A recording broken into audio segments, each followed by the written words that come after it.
Yeah, I'm going to call the finance meeting to order. I'm going to start out with an overview on where the requests are at and the state of where we're at and in the budget season. Three things that average about $1 million a piece or collectively look at it are going to be retirement, health insurance, and Medicaid. That's just the way it is. So the way the budget's set up in the request, I've got 1.2 million increase in taxes, which is not to the cap. It leaves plenty of room in case they bring West River, Black River back, give an increase. And it has us at 28 million in sales tax. So there may be room left in those lines, but don't know how conservative we are if we can ever go there. So just want to put those back out there. So that's where we're starting. Feel free to ask any questions. Brian, repeat those numbers again. So 1.2, 28, 1.2. So in property tax. That's right. Somewhere. I can just it's good quality and motion from my team to accept the minutes from August 30th, 2023. Which I do. Second by Catherine. Any omissions or corrections? All in favor? Opposed? Second is a request to overnight travel for Tyler Connect. No, the request for overnight travel is for the fall IT directors conference that's out in West Point this year.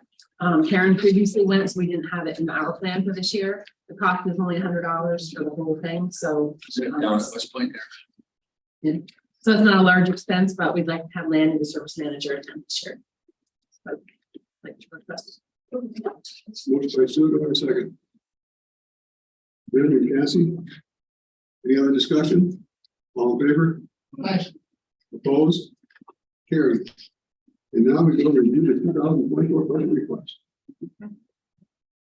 So one handout that I brought for everyone is the 5-year plan. I know I called it a capital plan, but since we took IT out of the capital plan, I just like to be able to present this each year to give you an idea of the expenses that are recurring and will be coming up during the next 5 years. 28 looks a little bit sparse right now. I anticipate as we move forward that might change, but a lot of the hardware is on a 6-year cycle, so you won't see it in the 5 years. So we're going to have 1 year that's probably a little less, and I really try hard to keep the monthly or the yearly expenses close, so they're all within 300,000-400,000 right around there. That probably won't always be possible, but I'm trying very hard to be able to do that for you. I brought that just so you could see what was coming up in the future in terms of the budget itself. Should we start at the beginning on the revenue page? Is that where I start? I don't have much in terms of revenue at all. Yeah, for the department. It's really just I think the tax is how would be a little bit of TMT, is that right? Not TMT. The tax income from the other towns. Yeah, TCS, thank you. For getting my acronyms right. Too many of them. But that's the only thing I have. I don't know if anybody has any questions on that. And that was on page 6. Page 42 for the. Yeah, so the way that I try to break the budget out for everybody is all of the recurring costs, so subscriptions and maintenance contracts are the recurring costs. The things that are new expenditures for the year are really broken out into the first category, which is 2020. Those are hardware. And then the second, which is 4021, which is non-capital software. So you have either hardware or software projects. And that is everything that is not a recurring cost. That is something that we're doing this year for the county. And so if I can start with 2020 to run through there. I also try to detail it out so you folks can get a good idea as far as which department it's for, what the project is. So does it make sense? Should we go through all of these, or do you want to ask specific questions on certain ones? But those are the big categories that will change every single year on the budget. And the others are just recurring. Terry, the 5-year capital plan you handed out, at least 2024 projects in these numbers. Yes, they are. They're in here. Yep, they're all included. The other thing on your top block. The other thing on your revenue, don't forget, you got a pretty large revenue coming in from DSS to offset one of your positions. That's right. Yeah, thank you for that. I forgot about that. We do have. One of your positions is actually funded. Yes, That was on the revenue page. It's on the revenue. it is. It's about a large 93,000, I think. And one. It's over 100. Oh, was it over 100? I thought it was about 93, but I could be wrong. It's 103,572, Okay. 93 might be. You know, the number is coming from here, some of it might get. I just did through the, I thought it worked on the point that it was actually funding different things. Does anyone want to go through line by line, different things that? I have that question. Can you tell me what the DPW camera expansion is? Yeah, that is camera expansion of the camera system we put in at the county to all the barn locations and a couple of bridges for next year. We've had, my understanding is we've had some thefts and other things out of the barns, and it would be a good thing to get. Are you talking about the cameras we have in the stairwells, things like that? Yes. Yes. Why are we putting cameras on the bridges? My understanding is there is some vandalism and other issues out on a couple of the covered bridges. Superintendent, they keep getting hit, the superintendent would like to know who's doing the hitting. Striking, they're being struck by vehicles that shouldn't be going through. And I think some of them have had like holes cut in them for people to jump off and things like that too. Questions? Probably. No. You need to describe a little bit the firewall replacement. So the firewall, we have 2 firewalls within the county that control all of the internet traffic inbound and outbound. And they go end of life after about 6 years, and it's been that since we've replaced them, so they're end of life next year. Okay, so this is just pretty much a software cost. Yeah, well, it's hardware, so there are 2 physical hardware pieces, and then there is software that's on top of them. But the hardware, that is the big cost on that. What is the hardware? Describe it. It's a physical piece, it's a network equipment, it's like a big switch. That sits in our data center, and we have 2 of them so that they have failover. It controls everything inside the environment. in terms of inbound, outbound traffic. Well, so you have the hardware, which is the firewall appliance itself, and then you have the software that sits on top of it that you program. Kind of like where you have a computer, right? So you have the actual laptop, and then Windows is the software that sits on top of it.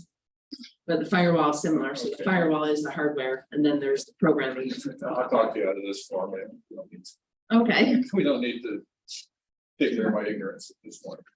no worries. Through the budget, the 2023 amounts are year to date to September 1st, so June 30th. And the printing. Yeah, I don't actually know that date. I mean, they represent 50% of the year, 70% of the year, just make it an idea. As they go. I'm guessing 60% of the year is where I think we're at, but A lot of our big projects, they're. Not for the IT, I mean. no, I think, Oh, okay. They have open. I think it's at least for August. Probably September. Probably printed September 13th. Yeah, so we try to get through August, but it's part of what things come in and out. Yeah, Thanks. Wait, is that, some of the grant money to the county clerk? Does that? Line some of that to for the record? No, not to date. Now, if she applies for a grant for next year, then it's possible those things could be included in that. Wasn't 135? For this year, I think she did, and it was, yeah, it was positions and Covered the position. there was some computer It equipment. does cover the lab. I wasn't sure if you No, essentially, we give her the quotes and then she buys them direct. Yeah. And so for this year, it was 7 computers, I believe, that they did, and then a few scanners as well. Yeah. Well, it's 60. You want me to ask the question? Yeah, so the microfilm scanner is down in archive right now, and we've been trying very hard to make it work for a very long time. And it is just on its end of life. We can't get it to work on Windows 11, barely have it functioning on Windows 10. And it just but they can't live without it, so it has to be replaced. So that's not part of the scanning project. It's not part of the laser beach project where we're scanning everything out and doing the shared services. Part of the day-to-day work. If she, Part of the- yeah, day-to-day replacements, but it's possible if somebody she applies for the grant next year, that they might be able to include that in because it really is about digitization. Okay, I see we're spending $150,000 on computer replacements. Is that laptops? I mean, I know we've been going pretty hard to try to keep rotation of them going in there. How many we buying, and are we somewhere near where we're caught up to where we aren't spending for this year? So the 150 a year is what I anticipate it will always be to continue the cycle of computers. We have about 600 endpoints that are out there right now. And so that's a good budget amount for every year to replace the cycle that we need to each year. Dovetails into my question, you talked about capital handout, and we don't see it in the 6th year. Any thought to maybe pulling some of that out of year 6 and going early and extending later? The offset, we don't have a big chunk of our cost in 1 year. Yeah, I mean, some of the things, it doesn't make sense to spend the money a year earlier because then it just puts you another year ahead when it's not end of life yet. I'd rather get the most we can out of all the equipment and the hardware and not replace it until it really has to be replaced. Otherwise, you kind of lose a year off of it. So you're advocating for maybe extend rather than. Well, yes, but you can't extend it beyond support. So if support ends and you try to extend it and there's no support available left on it, means it becomes a security risk in the environment. You can't get the updates, there's no more software for it. So it's kind of a fine line. We try to balance the two and push it to the end of the life where we can still get the support of the software updates and then replace it when we can't get any more out of it. Yeah, you're trying to figure out a way to minimize or reduce that. That's a big chunk. We're not looking at it right now, but that's over the horizon. That's big dollars. so The good news is we have the money that rolls over when we don't spend it, and we can use it to offset that at times if we have to. Okay. So rolling back, especially on the computers, few years, we were buying all the computers at once. Yeah, that's bad. And that was bad because everyone crashed out at the same time and we got way behind. So we went to a system where we're rolling across and making sure we're buying everything. That's the same thing with servers and everything else. We're planning the lives of them. Right. Instead of just waiting to let it crash on us and we have to replace them once. Yeah, that's what my point is, trying to get out of that bubble if we could. Just to think about. Oh, well, we are out of that bubble. So we are in the constant replacement cycle. So we replace about a quarter of the computers each year. And so their useful life is about 2 I'm years. talking about that capital. That's year 6 that we're talking about. Oh, well, so it's 6 years of each individual asset. So they're all kind of staggered on a cycle. So like you'll see that we have the core switching that we're doing, in 24, the on-prem backup, but you won't see, and the firewall replacement, but you won't see those again for another 6 years. But next year we have our SAN, our servers, Symmetra. So those you probably won't see for another 6 years again. Okay, so So there's not a bubble there. You're just talking about it. Right, yeah, we tried to stagger the equipment, or tried to stagger as much as we can, so it doesn't all hit at once, and so we kind of keep the yearly costs about the same. Okay. And so it usually is gonna be around 300 or 400. The big unknown here is gonna be in 2026, where I have the timekeeping software and upgrades and time clocks in there. Our existing timekeeping software is being discontinued, and 2027 is the last year, so we have to be live on a new system in 27. So I put it in 26 to replace all those time clocks, but we don't know what we're gonna go to yet for the new system. So it could very well be more than Be that. more than that. Yeah, and same thing for the phone system replacement. We've been working for, this is the 3rd year now, to replace all the analog and digital phones in the environment with IP phones. Yep. Because the phone system hasn't been upgraded in a really long time. And we're trying to get to the point where once we have all IP phones, then we can start exploring a potentially new phone system will be ready for it with all the handsets. Without a huge expense, try to keep that cost down. So we've done that over a few years. Then you just have the brains of the operation, if you will, the system itself. But all the phones we replace should all be comparable with the new or compatible with the new system. So that's your line for 10,000. Yeah. Is the jump in the 0.1 million because we moved cybersecurity back in this budget, or we had the pretty significant jump there? Yeah, from 785 up to 877. I'm not sure. 1680, 42. Oh, 42. Oh, I don't have 42. 42 was right here.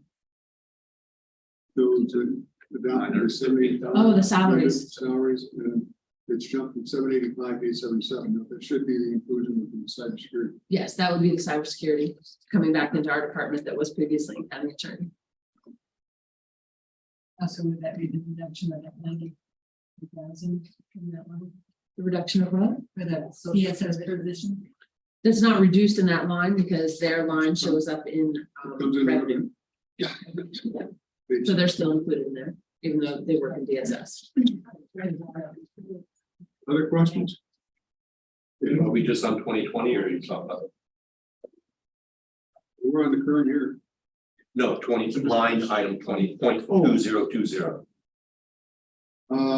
You're skipping over it. You got other questions? Yes, top of page 44.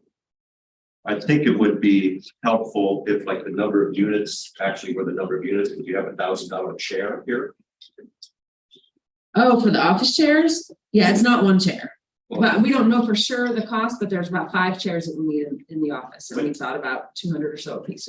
Everywhere through this is only one unit, like you have 9 computers, one unit, 13,500 and everything is just one. Probably not. Right. So yeah, so that's a printer line less than 500. So that's a lot of things that are less than $500 are included.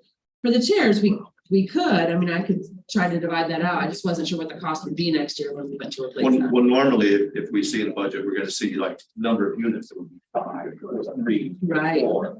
And we do, Times cost per unit is the total cost, but this is one unit. You know what I'm saying?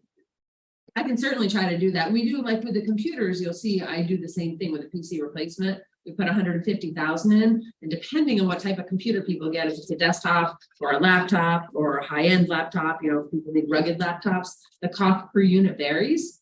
You know, like for the computers, I can tell you the average is about $1,200 per computer. But it doesn't help me in my oversight if I see a computer for $150,000 and Right. you buy one of them. And I'm Yeah. told you're gonna get 10. You know, that is a problem. They're replacing you, they're gonna need something pretty special to replace you here in the county. Obvious. They It's all made lots advances of in sure. AI. So I can work to do that in the future for sure. Brian, I have a question. There seems like there's many items here that I appreciate Terry putting them all into the department. What would be charged back to buildings and grounds? You have an air conditioner. You have sheriff cameras and things. So at what point do these go to that? Like, I'm sure buildings and grounds buys the chairs, right? Not you. Typically things like chairs come out of the departments. Buildings and grounds has lately been taking like requests, like if you need all new desks or something like that. What about an air that conditioner? Gets. So it's air conditioning maintenance for the data center. So it's always been in our budget item. So it's a maintenance. It's just the maintenance for it. It's not an actual air conditioner purchase. But they come in and do And then the maintenance. cameras are. Cameras are IT. Because it's hooked to IT equipment. So the sheriff doesn't get charged of his budget for the body cams? These are not body cameras. These are physical building cameras. Again, wouldn't that be buildings and grounds? No, because it's all IT. I'm sure buildings and grounds appreciates. IT oriented, it went. Yes. So that we can see it. So even though it used to be like that. maybe- In chairs, it would be like communications chairs, a lot different than a chair here. So that's why they're in departments. Well, I know they're $1,800 each. I mean, they're more than that. These.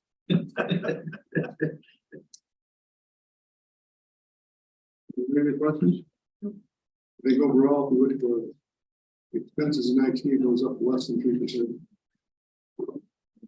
Really tried. I think we're finally to the point where things are subscription based or recurring on a hardware maintenance, and then trying to keep the expenses every year balanced year over year so that it's the same type of expense each year, you know, so you're right around what you see in the capital line, somewhere between $300,000 and $400,000 for the projects.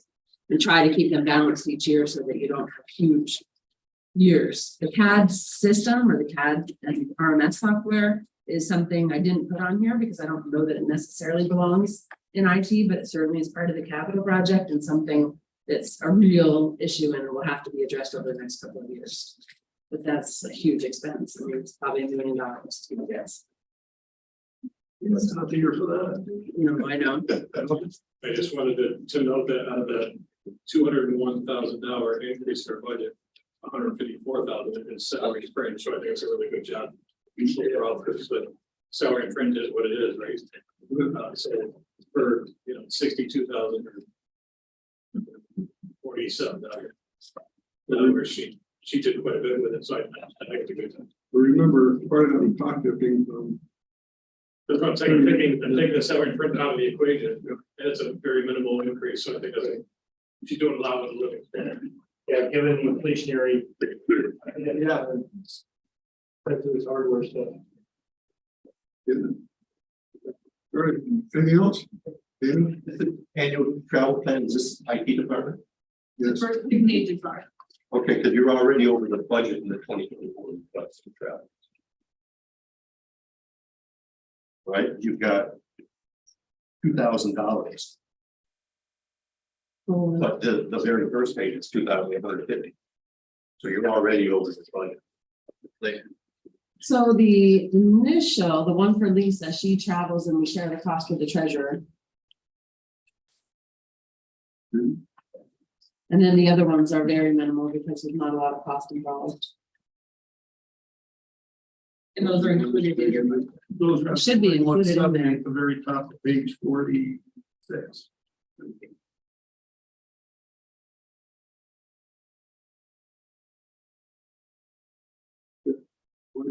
Question for this year.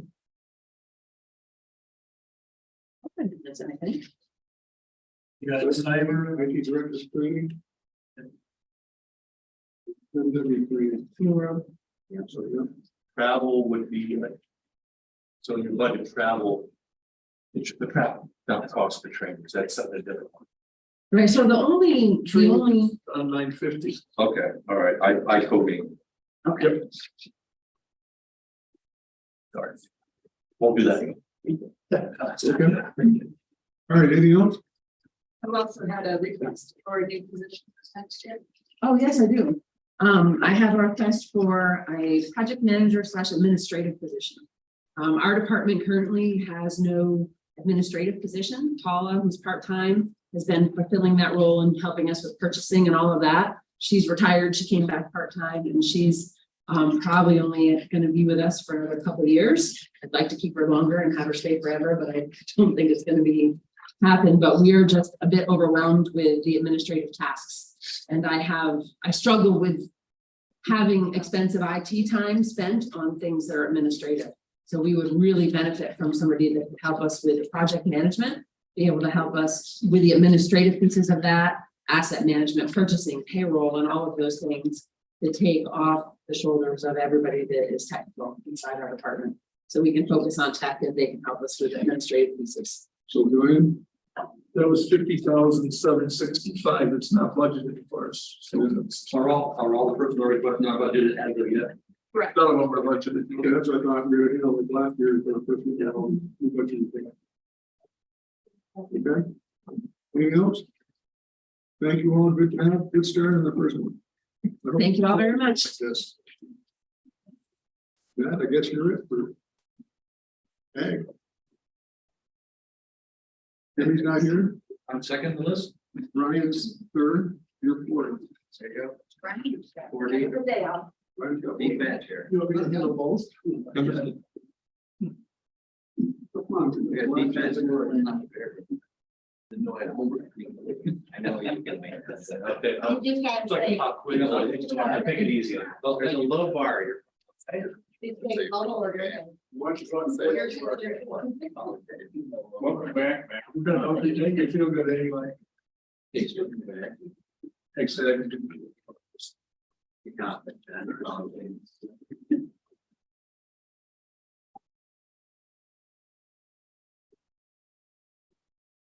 That's it. You're there. But you got a big reading list. We had been there. The data's. We're going over the budget. Cool, this would be less than. I guess we'll call. I guess That's really 4 months. do we need to set the minutes from the August 30th meeting? Deb? I'll second it. Got that? And Ryan, all right, all in favor? All right, opposed, carried. Consider budget request, soil and water. Here's where we want left water and more sand. It's been a while here. Sorry. That's a good one. You're gonna squeeze it in? Page 88. So the budget only went up $6,000. There you go. They didn't break it down. We save any soil. Yes, We sure haven't got rid of the water. so we're, yeah. About page 88, right? Did you want to give a copy of it? Yep.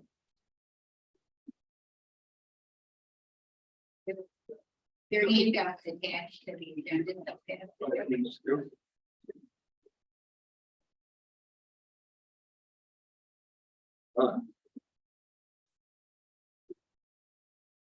Okay, Brandon, let her rip. So Appropriation. we're at $6,000 increase. We're doing pretty well.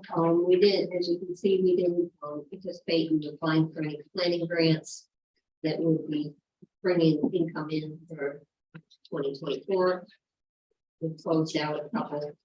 We did apply for 5 grants on behalf of farmers this year, which we would anticipate with money in 3 or 4 years from those. But it's very fees, but the state process is slowing down with our ag non-point grants and CRF grants. Instead of being a good turnaround of 10 to 12 months for the contract administration portion of it, it seems to be stretching out to 14, 16 months. And also we've been informed by the state committee that their next application are 2 rounds for ag non-point would be probably the end of 2024. Not June, July. Last year, so they're trying to play some catch up because they're short staffed. We also anticipate with the state increase in state reimbursement, we probably be putting on another position in the coming year. We are going to start doing some strategic planning to come up with where we need to be in the next 4 or 5 years.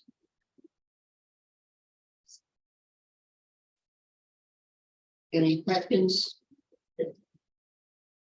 We also do spend a fair amount of that. Some of the state reimbursement on projects within the county. Brine tanks for different towns. We have a special project that we're doing with a landowner. Those projects, people come to me and they have a question of, do we have funding for them? I tell the supervisor, family supervisor or landowner or whatever, write up request. We will pass it by the board and we'll discuss it and make a decision whether we can fund it out of some of our state funds or out of the district funds. And we usually ask for 75 to 25 cost share. Type of stuff. Some sort of towns, municipalities usually can show some match through shared services, so if they use their equipment to do the project, something of that nature, or some of the planning. Right. So the total revenue for their program is $639,750. The expenses are $612. So does that mean they're going to add $27,000 to the balance? Okay, so it's not an appropriation; it's what they project to add to the fund. Yes. So they, yes, they've increased their ads from the county 4 years in a row, for 4 years in a row, actually, they're not. So we Yeah, just, have we a just don't see it dozen in this form. checking accounts for grants. We're not used to seeing blank figures. No, we're just not used to seeing it in this form. That's We like to I just see it. want to double check. You're fine. You're not appropriating in that. And you also had the machinery fund that you're building now because we have Yeah. machinery. No, it's good. Yeah. I just wonder. We see a lot of red numbers here. Okay, well, we need to. Strategic planning, that's part of what we need to kind of keep working on, what we need to build so that we can protect ourselves. Because the way that money flows is the state does a contract with the district, and the district does a contract with the landowner. If something happens with that landowner, and we're doing a project with them and money has been spent, the district's responsible for the money that needs to be reimbursed to the state, and then it would be up to us to go to after the landowner. So That all takes time. that takes time. We're talking about projects that are starting to climb into million-dollar projects with some of the larger farms, and we don't worry about them quite as much, but some of the smaller farm projects. With contracts taking longer, by the time we get a contract and we think we've got a project started and we've spent some money, that farm could decide to go out of business. Yeah, we have to retire. Yeah, and we don't want to be caught where we don't have something, you know. No, understood. Yeah. Okay, I appreciate the strategic thinking here, but if you're gonna appropriate $220,000. Put 27 into your fund balance, couldn't you decrease the appropriation to 27? So Then that we're you're- not putting so that you're- anything into our fund balance. Well, but I should And be that- taxing that people means to the put money into a fund balance. I think it's a cash flow issue. The money has to go in and out, and if. When you're waiting for money, you have to have the money there to fund those things to make them happen. Same as here, we keep a certain fund balance. In fact, we passed a policy. I don't even know if we keep up with it, but we're gonna try. But the whole idea is you can't get below a certain amount or you can't cash flow things, and this is about a cash flow. But when you estimate that as an expenditure, it would be booked under an expenditure. The answer to the question is yes, we can do that. The answer is we don't want to do that. Right. Then we have to have cash. We wait, man. Collectively, not the royal we, the collective we. The native. A lot of our money comes in at the very beginning of the year.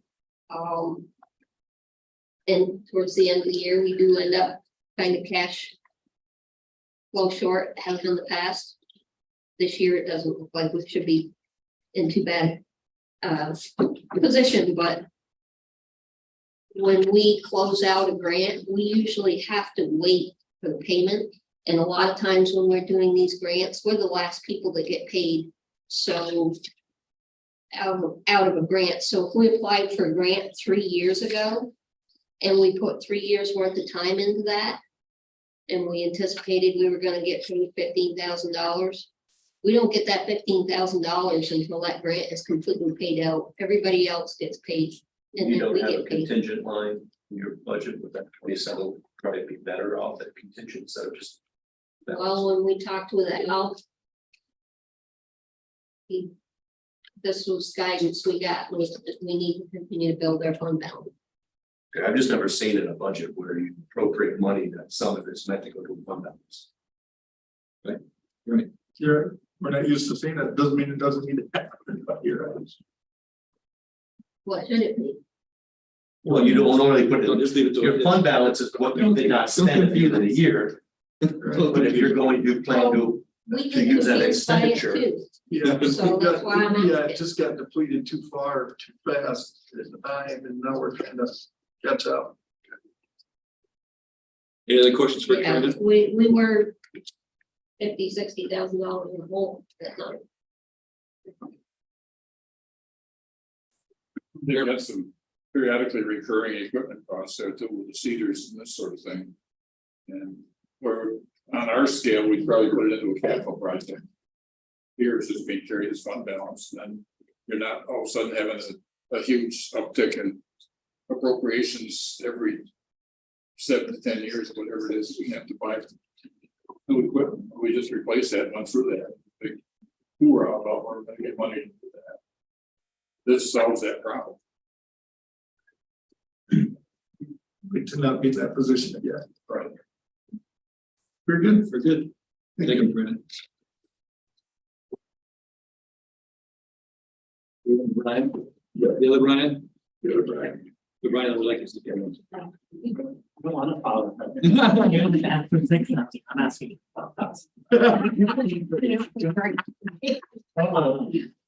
You have my. Page 88, right below In the next page. agriculture and livestock.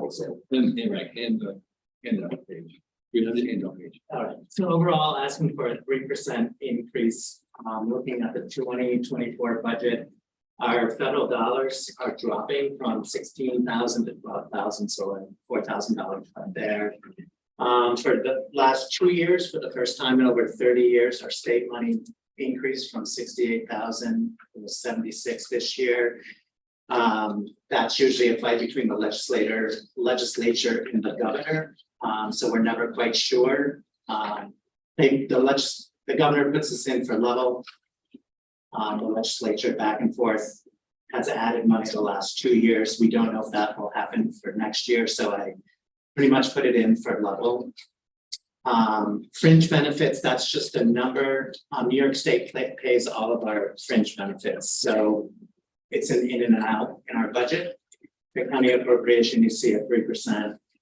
All other income pretty much remaining the same. Looking at expenses, salaries, you see the association paying salaries, our federal dollars, and our state money paying salaries. What is built into the budget is a 3% increase in salaries. We typically follow what the county does with salaries when we adopt our budget in late December. You can see that we have almost a $37,000 grant from New York State. That's a farm to school grant. That will be ending this year, actually, end of mid-year. When we talk cash flow, we've had that grant for 2.5 years. We have not been reimbursed yet for that grant. Going down through contracted services, the big ones, $8,500 in master gardener support. We've been talking with Warren County about sharing a master gardener staff person. They just hired a new person. We're in negotiations with buying 1 to 2 days a week from that person to revive our master gardener program. The financial services, the $17,000 we contract with Albany County to do all of our finances. Eastern New York horticulture program at $32,000. That's a Cornell Regional Ag Team that covers everything from Clinton County down to Ulster County. Employing 10 specialists in vegetables, tree fruit, berries, farm business management, and grapes. And that's our share. We pay into the regional programs based on our share of those communities. The $102,000 is our capital district ag program, which is agronomy, dairy, farm business management, livestock. In horticulture, that's 5 counties, 5 specialists. It's a local team. We do not receive any point money for that team. The SBN is Shared Business Network, which we all pay into in the region, 6 counties, and we share HR, IT, and finance support. And then just pointing out, we pay the county $25,000 in rent, which we are appreciative for. So that is in our budget. It comes into our budget, but we're back out to the county. Just looking forward, we still do, we have a decent general fund. We are still looking at office location, what may happen down the road. So we've added to that, which would also include office systems like the phone. We are currently on the county phone system. We know that if we had to move, or when we have to move, that will be going away. We'll have to look at. We are looking at replacing our 10-passenger van. It's over 10 years old, and purchasing a minivan this next year. We're looking at doing upgrades to both our milkshake booth and our food booth at the Washington County Fair. This year, for some reason, we are now classified as a permanent food vendor instead of a temporary food vendor. For those who don't know, we do those, the food booth is open basically from May till September at every event that the fair has, not just Fair Week. We make $15,000 to $20,000 through with the food booth. With that new classification, we have to do upgrades to the food booth, and it's probably time to look at the volume that we do through the food booth, making improvements there anyway. So we're looking at using some of the fund balance to do that. We are also looking at doing a strategic plan, contracting to do a strategic plan. And two big things coming down next year. Chris Nestle, our 4-H educator, is retiring after 35 years. So those are going to be big shoes to fill. We're looking at that position, potentially looking at the duties and hiring a shared position to do volunteer management, and then hiring more program staff so we can have more boots on the ground doing program with 4-H clubs and in schools and special interest programs. Extension relies on a bunch of volunteers. Volunteers are great, they're also a lot of work. And we know our 4-H club programs are only as good as the support we provide our club leaders. So we're looking to provide more support to our club leaders. Post-COVID, we have seen a uptick in our 4-H clubs, people interested in wanting to join 4-H again, and adults coming and wanting to serve as volunteers. We do background checks on all of our volunteers. Anybody that volunteers more than 1 day for us has to have a background check. There's a cost for that. We do those in-house. We are looking at contracting with an outside firm to do that, so we don't have to store all that sensitive information in-house, which means the cost will go up from, I think it's close to $10 right now. It will be going up closer to $20 for those volunteer background checks.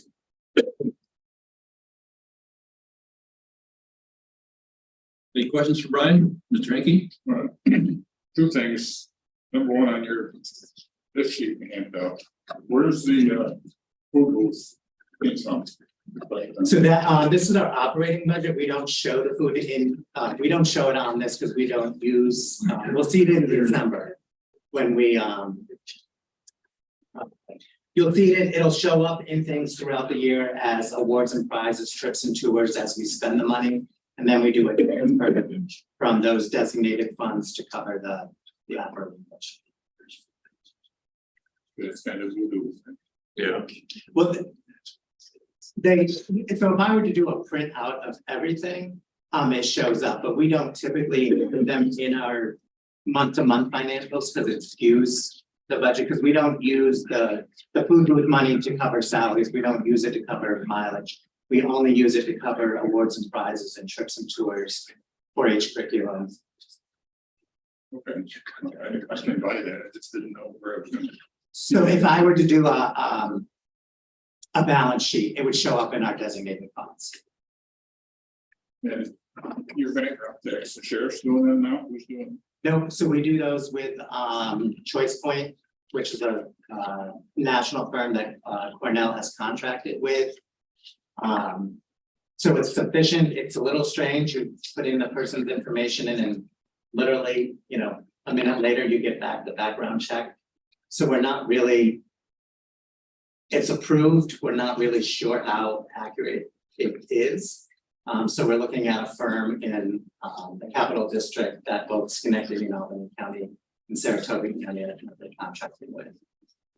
So it's all done with a social security number and address. Any other questions for Brian? Follow up on Bob's comment about the food booth. You do have an expense line, but you don't have you do have the expense line that doesn't all match by the revenue. Because you have awards and prizes, why don't that way you use that? So there will be, we will see now If we were to look at September financials, October financials, that line item would be higher than 500. 500 is what we would use as the association for awards and prizes. So if we have a board member leave, we would use that $500 to recognize that board member. But we also, it would show up when the Leaders Association provides the scholarships to our 4-H. That'll hit that line. At the end of the year, we do a transfer from the designated funds to cover the upper. Does that answer your question, bro, Dana? Not as clear as mud. How you do that? Thank you, glad that might be clear. Back to Bob, this question, have you checked with Youth Bureau on how they do their background checks and things like that? I have not. Conversations, information. Or the state hunter training program, they've got a background checks on all their volunteers too. And I'm familiar with the company he's talking about, my son on things. It's a decent company, I just wondered if we could do it more economic.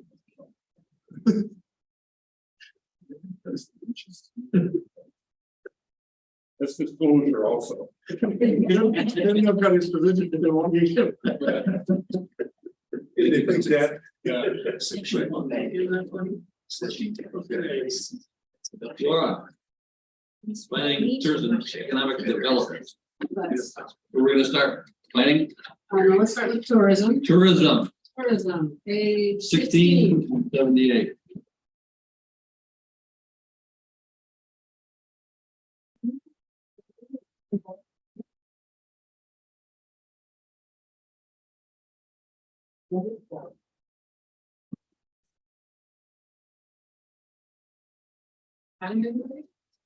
Okay, so on the revenue side for tourism, just to remind you, there are actually 3 sources of revenue that fund the tourism budget. One of them is the occupancy tax, and then also combined with the voluntary occupancy tax. So the occupancy tax is our regular revenue from the bed and breakfast that are registered as bed and breakfast, and then the occupancy tax voluntary is what comes from the voluntary remittance from Airbnb. So as we have previously discussed, there has been a bill in the legislature that has been close to passing for 2 or 3 years now and has been being worked on for the past several years. And it did not quite pass again last year. It's be back on the floor next year. That bill would require all short-term rental operators to collect and remit both an occupancy tax and a sales tax. So again, I know they're going to try again next year. The impacts to us would be, it would allow us to collect that tax from Verbo, which they have refused to enter into an agreement with us. And it would also collect sales tax. But again, right now, I'm assuming that there is not going to be any change for next year's budget, and we will just have the Airbnb revenue. At the same time, if Airbnb isn't voluntary, it may change what their amount is too. It may, because there's still a lot of discussion out there about how accurate those voluntary tax agreements are in terms of what they remit, because part of the contract or the contract essentially says, you take what we give you and we give you no supporting documentation. Right. So we don't know, but our decision at the time was bird in the hand, and it is, it's funding half of our tourism. So stay tuned. So, right. Okay.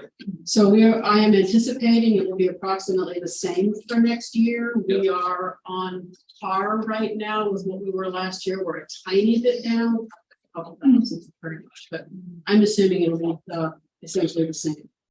So the other piece that funds the budget is the Isle of New York revenue that has been going down on a year-over-year basis, based on what was funded in the state budget. I'm assuming that what we will get in next year's budget will be about the same as what we did last year. Yes. So it's down a little bit.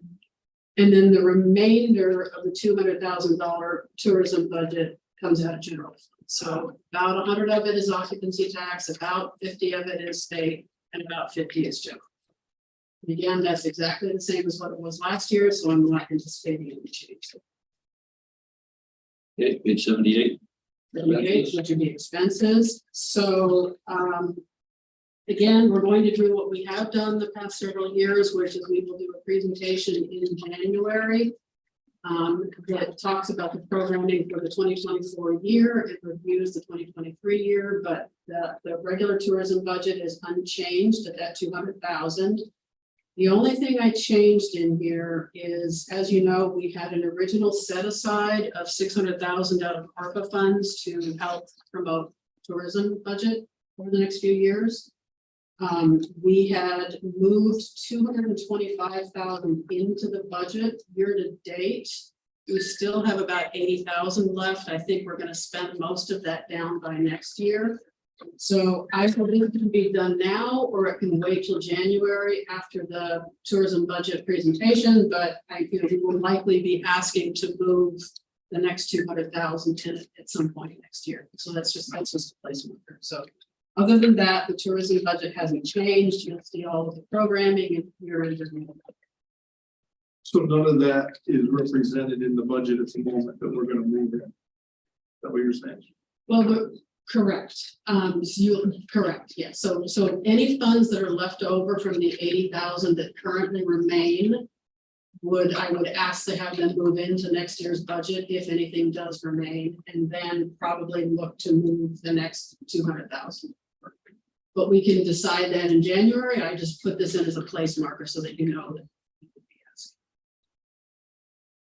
Two things, I just wanted to mention, last week at the NICEAG legislative conference, a resolution did come out there in support of the short-term rentals legislation, so they could another swing at that, so the legislation gives traction again, and we can get both Airbnb and VRBO.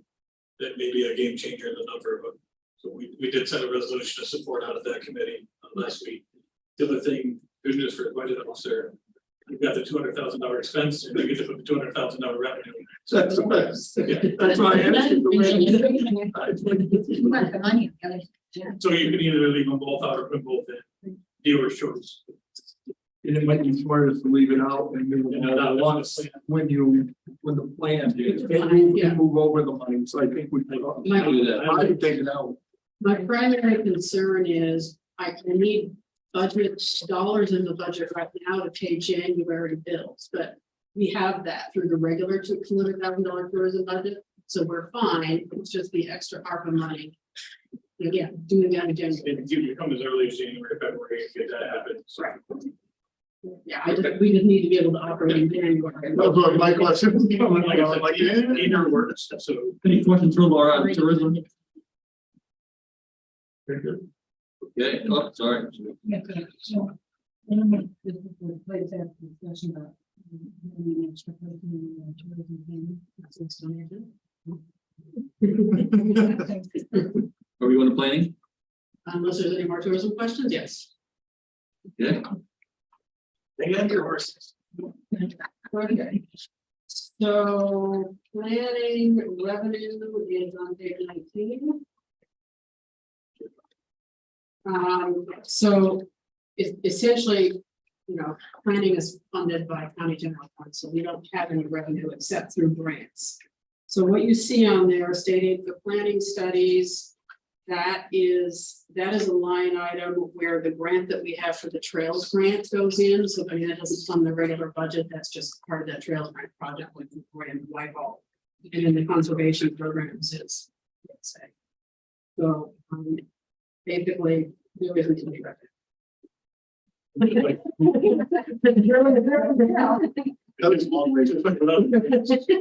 You'll see a carry forward resolution in January for the role. For the role. Okay.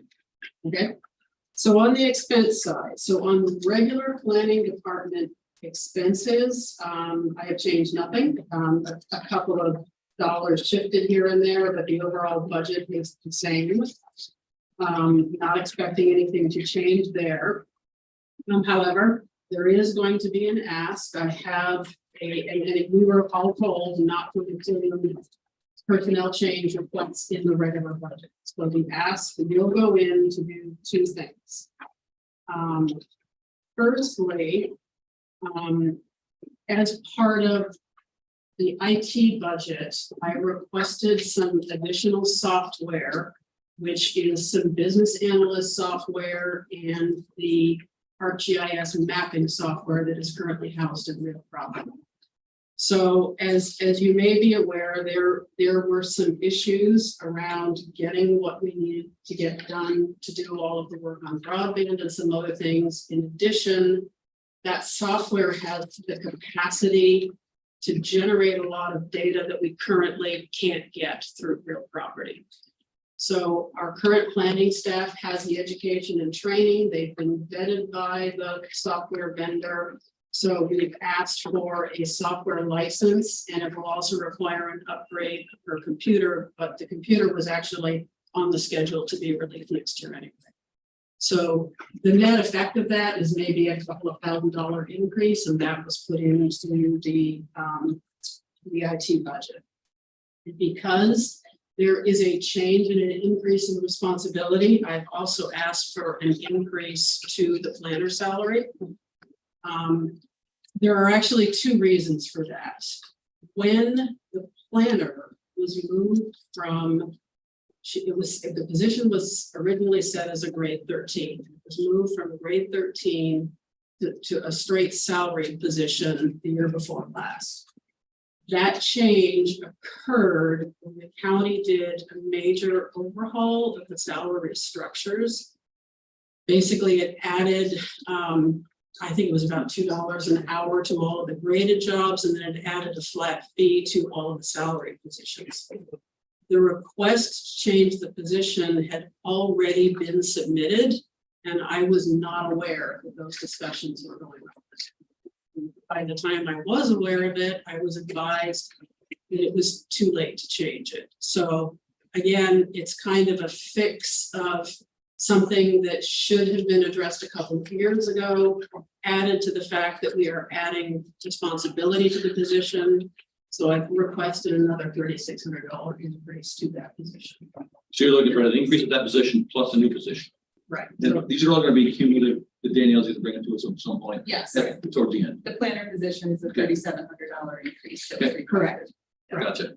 So that was one request. And then the second request is actually to create a new position. There are things that are just not getting done because there just aren't enough resources to do it. And I think that there are a lot of things that we could be achieving that we are currently not. So the request is, so I spent a lot of time thinking about all of the things that our department does, which is the things related to economic development, strategy and planning, tourism, workforce development, agritourism, all of those things, like where was the best fit for a new job title and where did we need the most help? So I divided that into responsibilities related to both the tourism side and the economic development side. The relationship that we have with Black Dog right now, given that we've made huge amounts of progress from where we were a few years ago, but Black Dog they're a marketing company. So they have worked outside of their wheelhouse for the last few years and tried to help us on all of the tourism related things where we need people visiting businesses. We need people identifying what needs to be done, how we can help them with events, etc. So my request is that I want that position to do more along those lines, that Black Dog just does not have the capacity and is not the right kind of business. And we don't have the capacity to do that either. So we've struggled along doing some of that over the last few years, but as time goes on, I think we're recognizing that that is something that we need more help with. So that will be the request for personnel. So not reflected in this budget, but it would obviously add to the personnel line. Have you talked to Danielle about threading that needle between? Want to see the job description? Well, Yes. okay, so you've got to figure out where that fits in the whole grand scheme of things. Yes. Yeah, they've had that discussion and there's a request for. and that salary is in it, Okay. 70,000. The salary is at 70,000. We also, just so you're aware, on the increase in the planner position, we looked at 14 different counties across the state. Averaged what the average planner salary is, took the average of that, and then when you increase, the steps and longevity, it would put the planner salary at about 60,000, which includes that sort of 3,600 increase that I'm suggesting. So that would be the overall impact of the budget is the personnel request changes. Nothing else in the planning budget has changed. The only thing I want to add to the upgrade is it's a different level of GIS mapping, so you'll hear It's that not later. mapping, it's database. It's database management, so it's different than we have a GIS map. This is a total different animal, and you need to realize that it's a different level. That's why the upgrade is. It will allow us to do things like, let's say that we're working with a company in the area that needs to hire people with degrees in food science. I can map out within a 20-mile radius of a specific building, how many people have food science degrees. It gives us access to data that right now, we can beg some people at the state to help us when we have a major site search on, but we don't have the capacity to look at that information. Questions for Laura, either on the existing budget or the request that's gonna be coming up? Okay, so before I go, there's one other thing that I want to mention. Again, this has not been put into the budget request, but it is something that we are keeping an eye on. And that is, it is becoming a more and more competitive world. The more the state takes funding away from us in every capacity, the more they fund competitive grant programs. Those competitive grant programs are huge amounts of work. We do not at the county have a centralized grant management system. We have different departments who are reporting to their committees what's going on. But even at the committee level, there's not necessarily an understanding of how an ask on one side impacts somebody else's department. And we are being asked more and more to do administrative and on grants for more programs. We are handling it right now, and because I have put in a request for a new tourism program director, I haven't put a dollar amount in the budget, but there are a couple of possible solutions to that, depending on how this keeps building. One of them is to work in a contract with Lake George, Lake Champlain Regional Planning.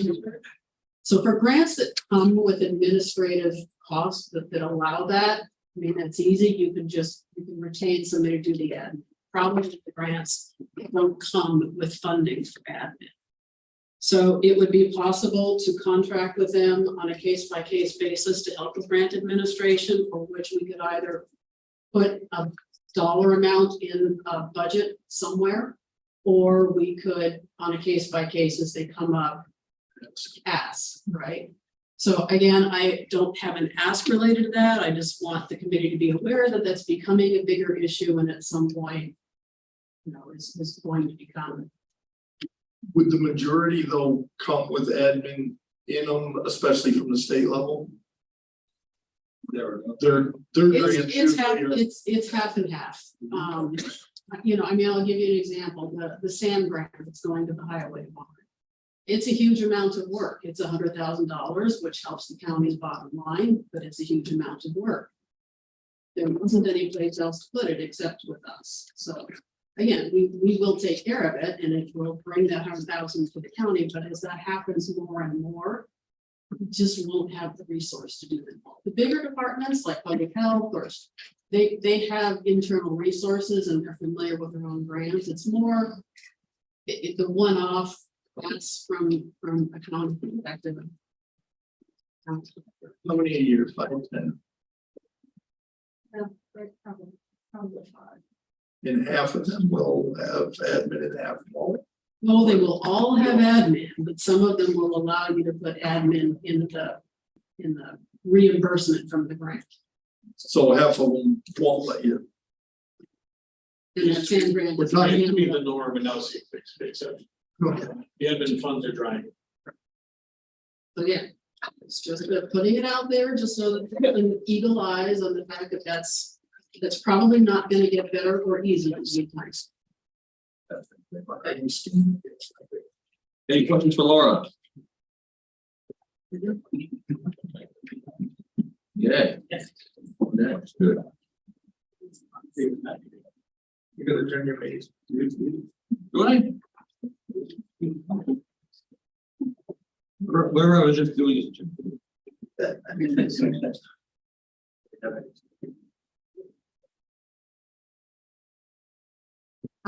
See? Oh, yeah. We hope. Yeah. It's about, All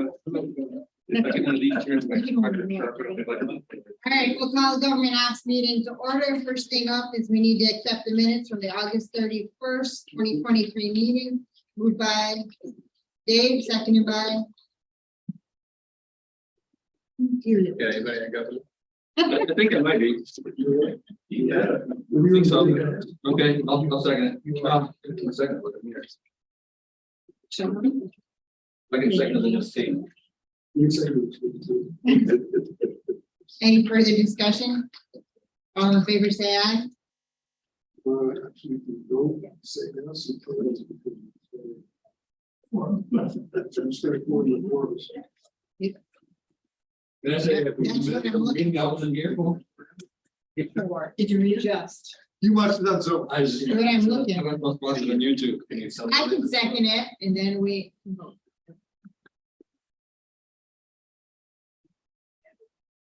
We have four. Okay. Great. The silence was a yes, I guess. I'll see, okay. Yes. All in favor, say aye. Aye. Aye. Okay. First one up, Debbie. For the legislative board, Page 21. there is no revenue. Say it isn't so. You're all right. It is so. On page It's just brain power we bring. We don't bring anything. Starts on page 20. salaries are figured with the proposed increases. As far as the contractual. For conference expense, I did budget $1,000. There was no money budgeted last year, and the chairman and budget officer did it. With everything going on at the state, I thought perhaps there would be attendance at a nice conference.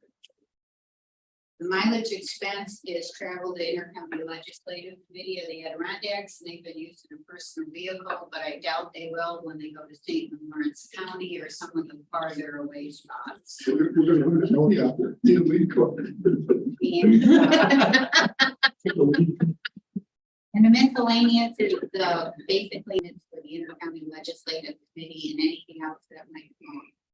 That's basically the boards. Oh, and the other thing included in the board's budget is the request for a microphone for the podium at $1,700. We've been taking a spare one and putting it up there. We do not have a spare. We've been, if someone's absent, we've been moving that microphone up to the podium. The handheld one is awkward. I don't think a person that comes up to the podium that normally doesn't address people, member of the public, it's the handheld one, you have to be right up. It's a little awkward. Debbie, we have 3 podiums, right? Yes, We downsize to just 2. And we have then, no microphone in any of them. oh, 3 podiums, nowhere. so if somebody, we tell them, go to the podium of your choice, somebody has to follow them with a microphone We would, and yes. put one on the. So you need 3 microphones, then, right? Or are we gonna go down to just 1 podium? There'll only be one person, I would assume, at the podium at a time. Unless you had something else. We have one in the front of that. You have podiums on each side. Right, if we just have 1 podium in the front and 1 podium in the back. You would need 2 microphones, right? So you would have to double this 3,400. Unless you have everybody in the front, which is what I think she's trying. Oh, okay. I was just suggesting one. And then we would just go to one vote. That would be better for seeing them also on video if they just go to one spot. And should you and I talk about cutting the salary for legislative board for next year? You cut it by one. You and I and Jim could probably get, that's 3 votes. I agree.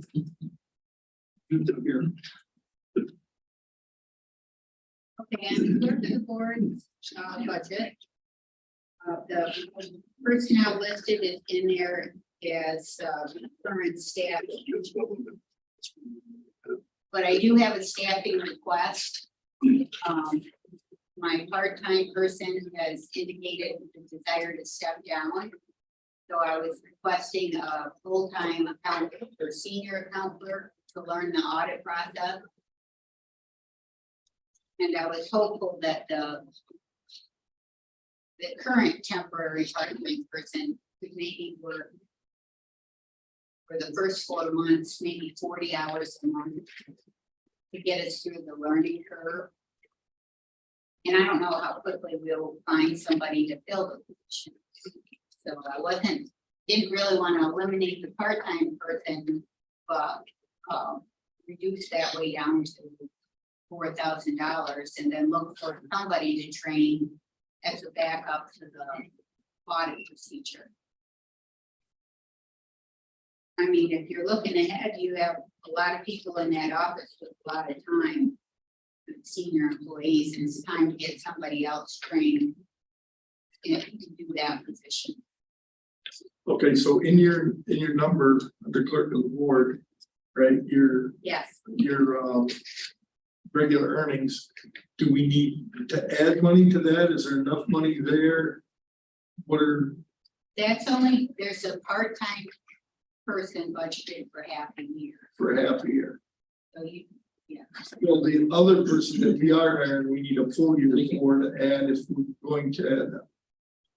well, probably part of this. I mean, I would reduce the part-time down to around 4 and another, you probably have to add like $42,000. Another position would benefit. To give you an idea. So, and that'll come again in personnel. Yes. We want to come to work for 17 superior minds. That'd be the other things, keeping them there after they meet us.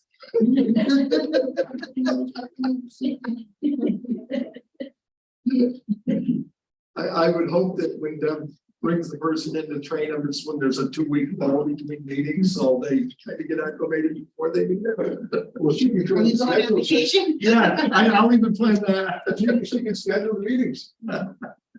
Dan, Under the legislative board, why is there travel, soil, and water? What is that? well, we pay mileage, if you are appointed to a committee.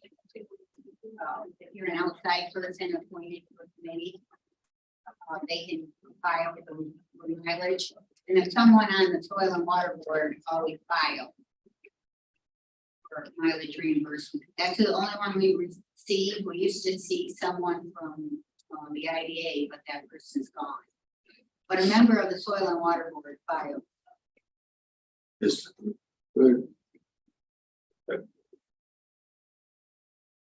No, it was Suestown for IDA.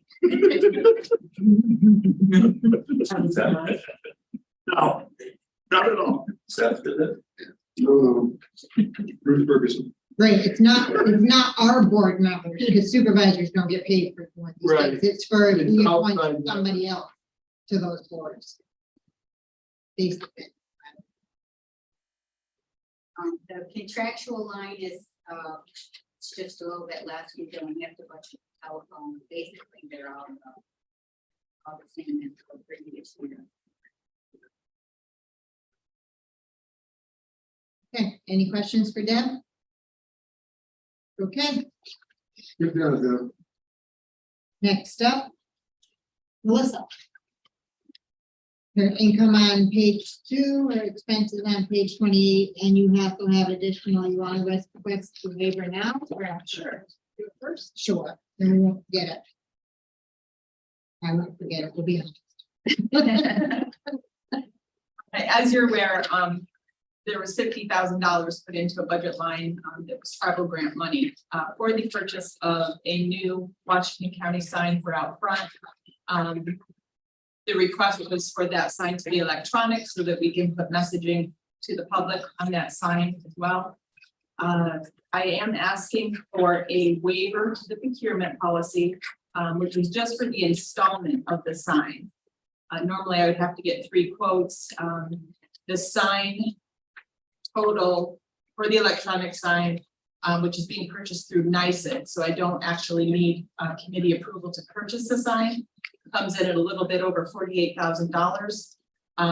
But the installation of the sign, I am asking for a waiver because I would like the same company that's supplying the sign to install the sign instead of hiring somebody that we're not purchasing the sign from to do the installation. Moved by Dave. And second it. Then Matt. You want me to vote on replacing a beautiful slate sign out front, I'm from Granville, are you kidding? It's falling apart. Falling apart, I know. Yeah. Well, Read it. I need to second it, so then you can vote no. No, you so second. I can second it. Wait, sorry. Sorry. Okay, moved by Dave, seconded by me. Any further discussion? Dana? I would like some clarity on this because is it really 50,000 or is it 25,000? Because on the resolution Friday that voted no on, Dave said half that money goes to him. For the Lake Champlain Lake George Regional Planning Board training. It came in 2 There were tranches. 2 installments. They came in 2 tranches. Ah, very sneaky. So So it really is 50,000. The Yeah, total. For the sign. Yes. And I just think it's completely luxurious to have a $50,000 sign. so when you have your sunglasses on, you can read it when you drive by. I probably won't, after January, I probably won't be driving. Like most of our constituents. See it. Say a little louder. 70% of the county. Huh? Well, that's what we're doing anyway. Sim City. No, we didn't vote yet. All in favor, say aye. Aye. Opposed? Nay. So we got Defeated. defeated, because there's only 4 of us who government. I have 2. Yeah. What is the price of the installation? There. It's about $12,000. Yes. About $12,000.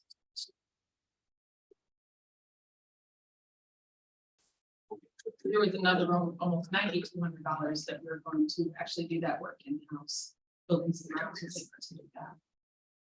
So the difference is about $3,000.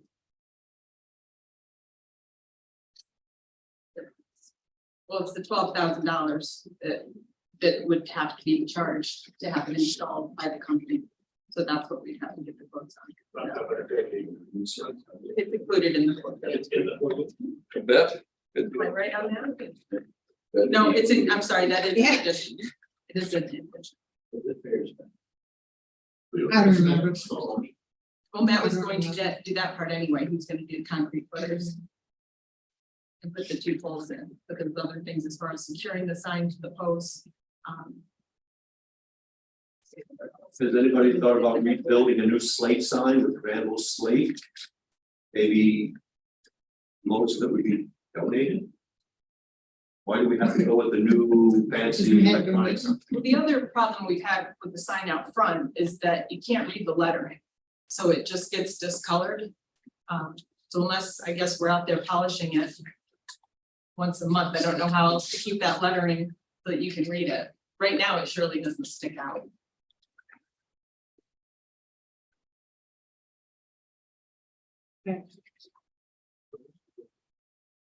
We're gonna move on to This the is what budget we'd then. like to say something.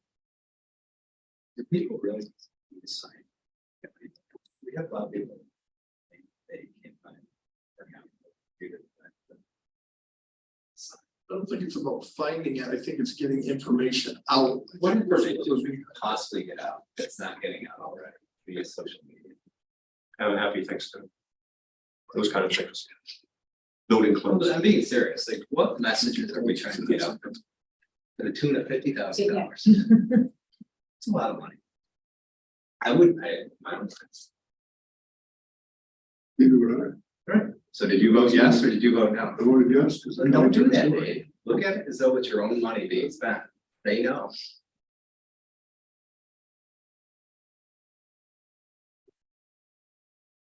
So if we didn't go the route of an electronic sign, I mean, we could go the route of just replacing the sign that's out there. Unless you didn't want to have any sign at all in front of the county. What would the alternative to replace the sign we have is out there? We got. No. So we never looked into that, we just Yeah. right to the electric sign. Yes. It's been talked about for 6 or 8 years. Right, I voted Jay? no. The last time I had the chance to vote, I voted no. I'm being consistent in my vote here. Melissa, how many places did you go to find the price of the sign? Because I was thinking that the fair did for about 20 or 25,000. That's a pretty nice sign there.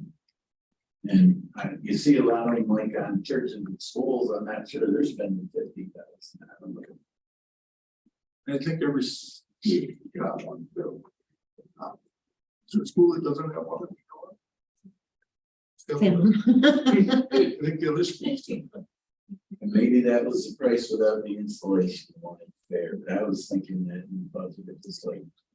I just really can't remember. I can't remember it. You're How young. long ago? This past year. This past year. Thank you.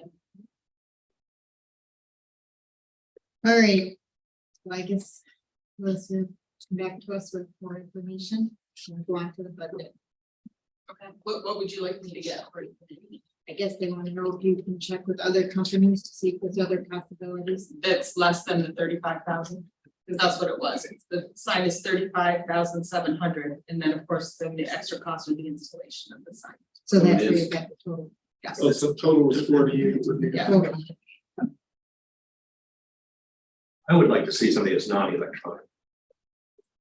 I know you're gonna have to have buried wire, because you have to have a light shining on it probably, but it doesn't have to have, you know. Ticker tape going across everything and all the different messages, because if you're driving down the road, you shouldn't be looking at it anyway, you're gonna crash into a pedestrian, but I just think it's a champagne taste on your budget. Dave, So the question is, what messages have we put on that sign? Does anyone know what message we have there, the COVID?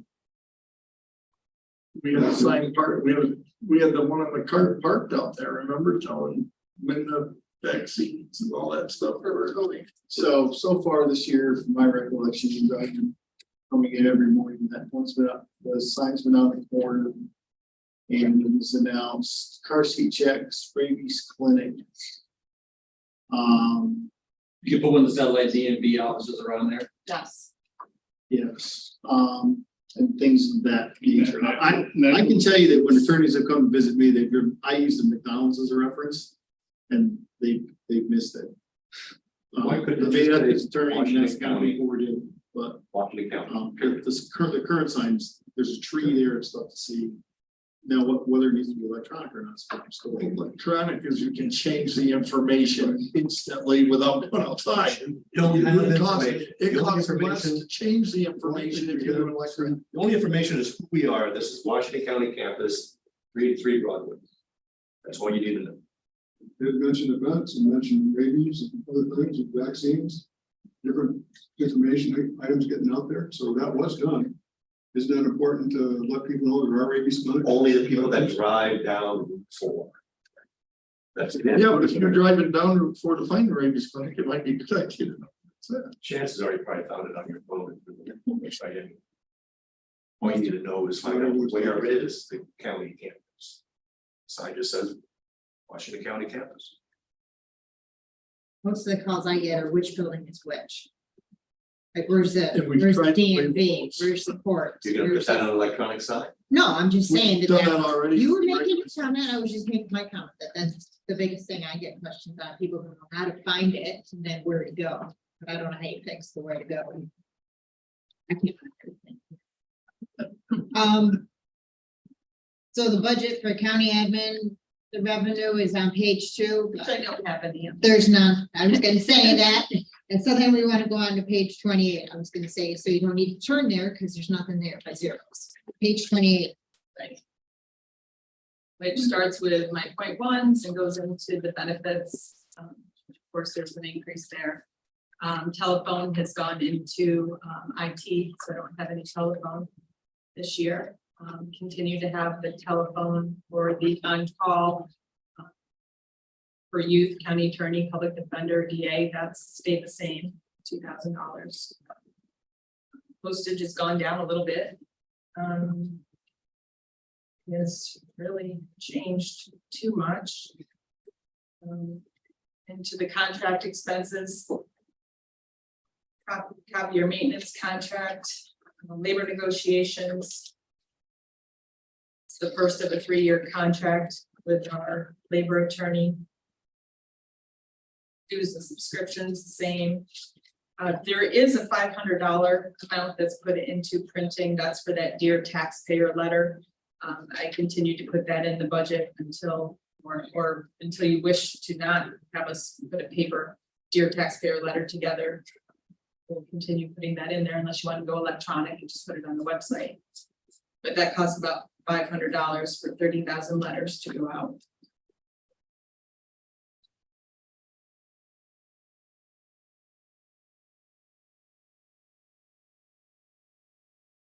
Any questions? Anybody? You go negotiations. Should show the different.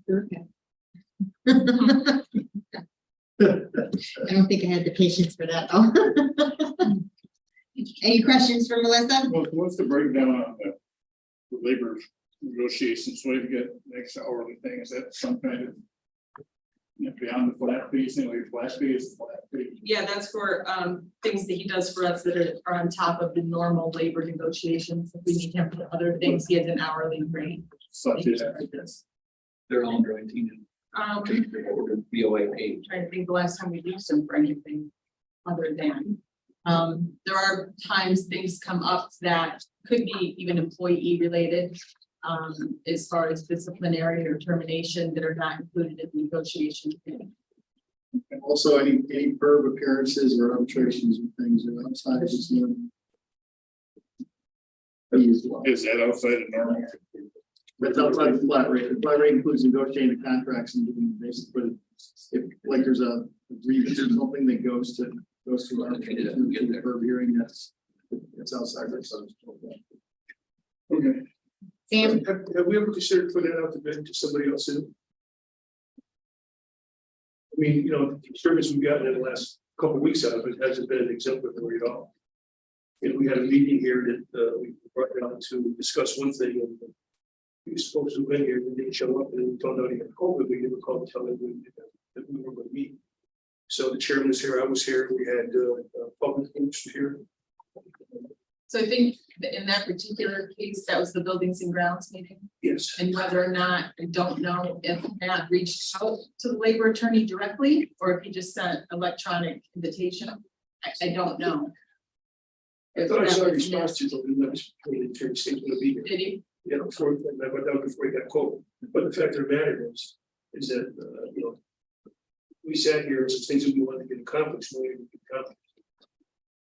So those, actually, him attending that meeting, So, correct me if I'm wrong, different that's hat. not labor Same negotiation. person, different hat. Right. Bond, he's also our bond counsel. That was the hat he was wearing that day.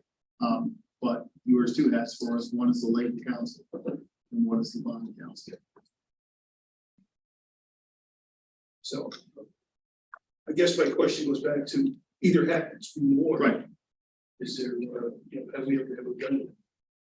I brought it forward when I've asked I think we asked for a waiver to the RFP last time around, and I believe supervisors were quite happy with the work he'd done so far, so that's why we didn't go out for RFP, but I mean, we certainly can when this contract is on. We did, I'm very happy with this labor negotiation stuff. I'm not really happy with the service we've got as bond counsel. Since then, so if I wouldn't, I don't know, Sam, I would advocate bidding this, but I might advocate bidding the bond. Yeah, I would think they're both in one context, but I know. give it a good job. I think they're, yeah, I think that's being kind of separate. I do bid the bond, and there will be time to bid it. I do bid the bond, and there will be time to do it. So when you bid the bond the last And I've time, had great service from them, other than a couple of recent things. Okay. So my 12 years here has been exemplary. Dave, I just say that he does labor negotiations, there's somebody around. But he knows what's going on, he knows what's going on in negotiations, even though he doesn't tell us, I think he guides us along with what's going on in the other counties, and that's extremely important. Yeah, I wasn't finding fault with this labor negotiations. Yeah, And I'm not finding fault with Larry per se, but I think the firm has given us not great service. You know, for example, this meeting we had, they're a pretty big firm, they could have signed up the county before we go. A bond issue. And, you know, we really, you know, had a bunch of stuff we should have done and probably didn't because of. It's also embarrassing when you have the engineers come, they're kind of go for meeting. Yeah, I know those things happen.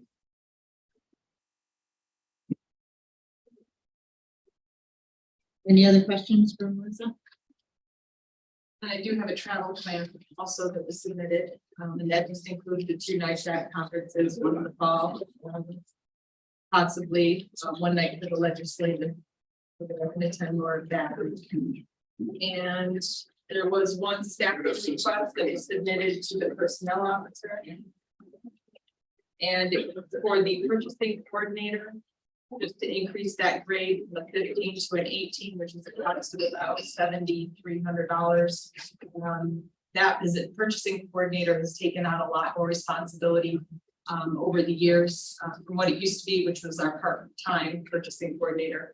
The rules have been expanded on quite a bit, and that person has a lot of responsibility, and it's also undergone a lot of training. And I would like to cut her more at an even keel with that benefit specialist that we have in the personnel office. I did request that to go up 3 grades. Or what grade was it? 15 What's to it? It's 18? the 15 right now, right? So asking for it to be an 18.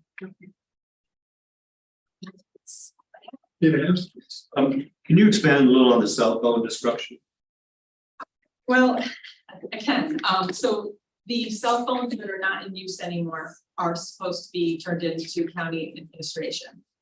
We, in the past, I don't think we were talking to IT about how to dispose of those cell phones. Whether or not they can just be thrown out or they should be destroyed completely. So that was a cost that we put in. We haven't used it to date. I don't know if we will need to or not. Could IT reformat it? Because I've heard of programs where cell phones are given to women's shelters, things like that. It's possible. So it is possible. I don't even use that $500. I don't think with the iPads, they do much anymore to really do anything with them other than just dispose of them.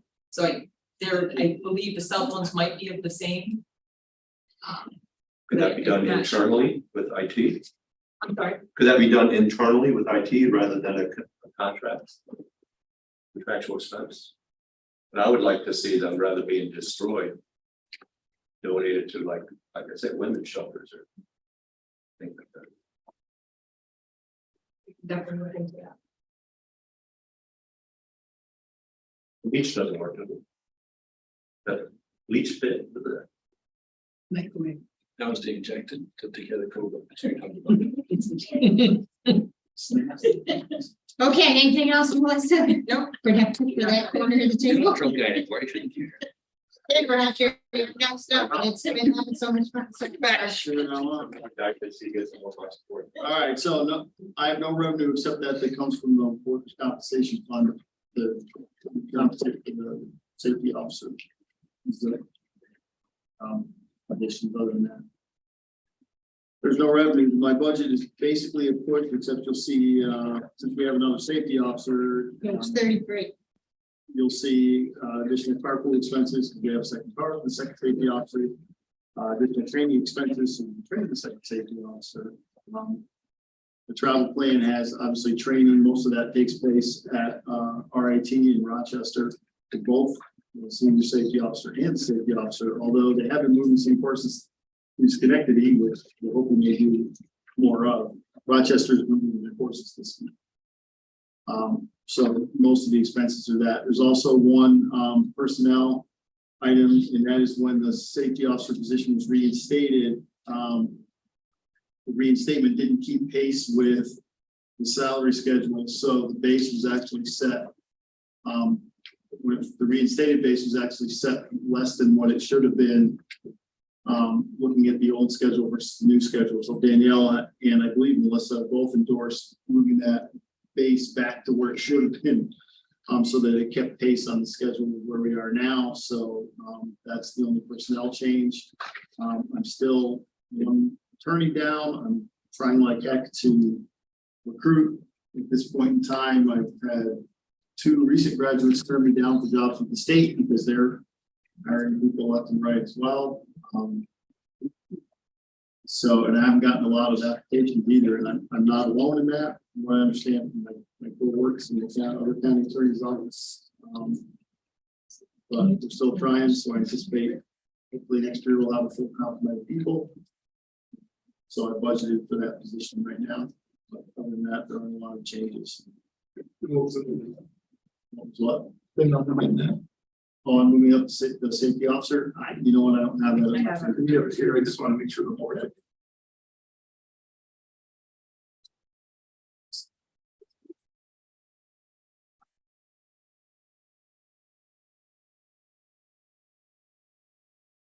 Safety officer, really $61,000 base, which is a $5,700 increase.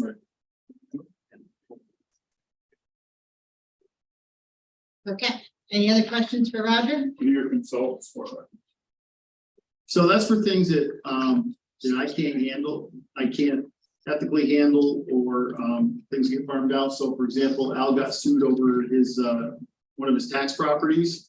And as I was writing the county's response, I found myself referring to my own affidavit several times, which is, so we had to get that one out. We have some like Division of Human Rights complaints and things like that, we send them a specialist. Most of the time they're covered by insurance, but every once in a while they're not. So it's sort of an unpredictable. Yeah, I tell you, you put whatever number you want in there. It started out at 25 when I first got here. For a few years, we didn't spend it. It went to 15, then it went down to 7,500, and then we spent 8,000.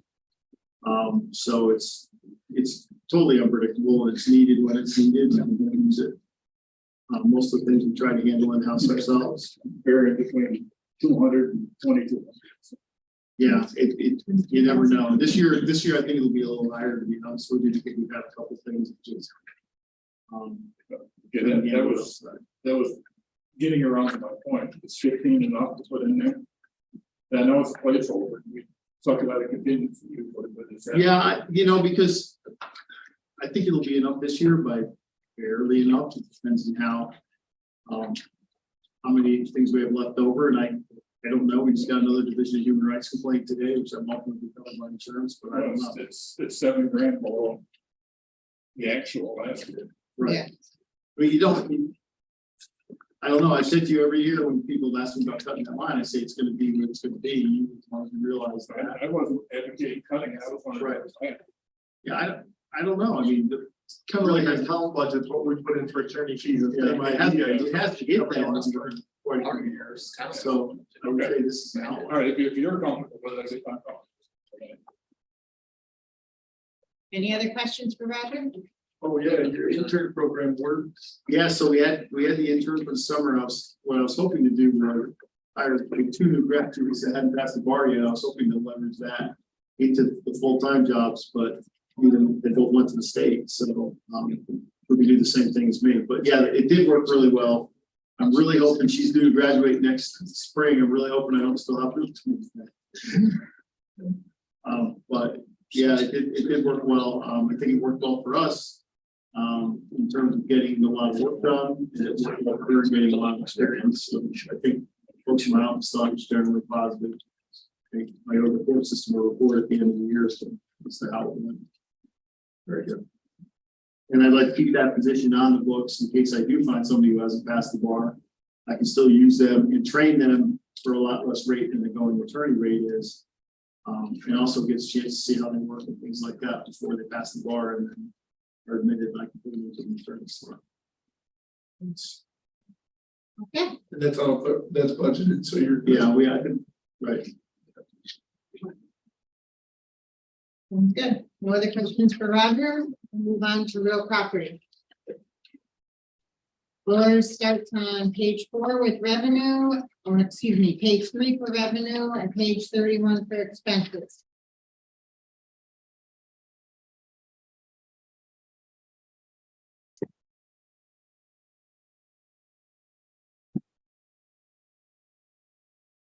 Don't really have too many changes in my budget overall, this year.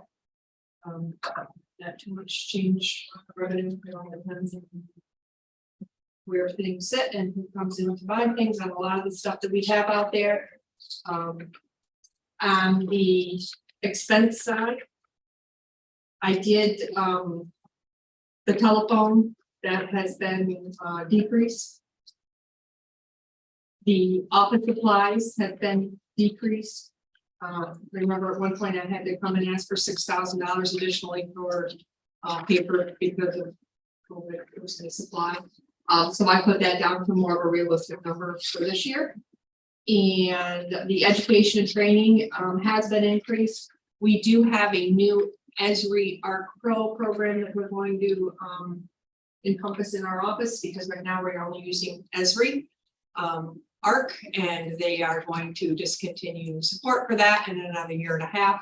So we need to upgrade our systems and get on to the Arc Pro, and that training is like $1,500 a person times 2 for my doctor and better. Yeah, yes, person.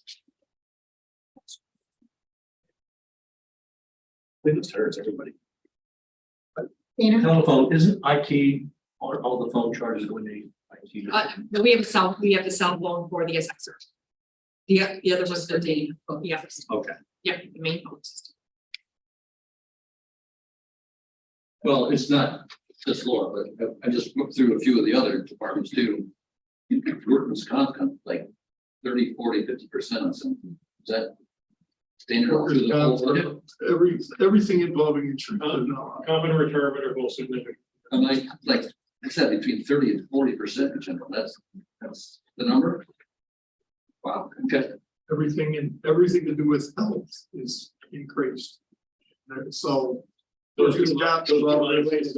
Yeah, there. I can't believe there's a ton of workman's compensation claims in Roger's office or Lori's office. I don't know. We don't have any. Yeah. No, the rates change because everything costs more. You got to slow down on these. When you do the workers' comp fund, you'll see that we're trying to slow down the use of different bills because we're running out.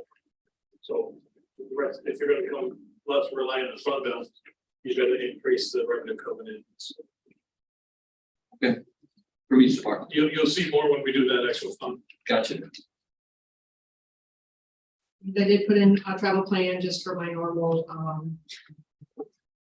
kind of workers' comp, there's one in Tuesday, February, and then one in October. Then training.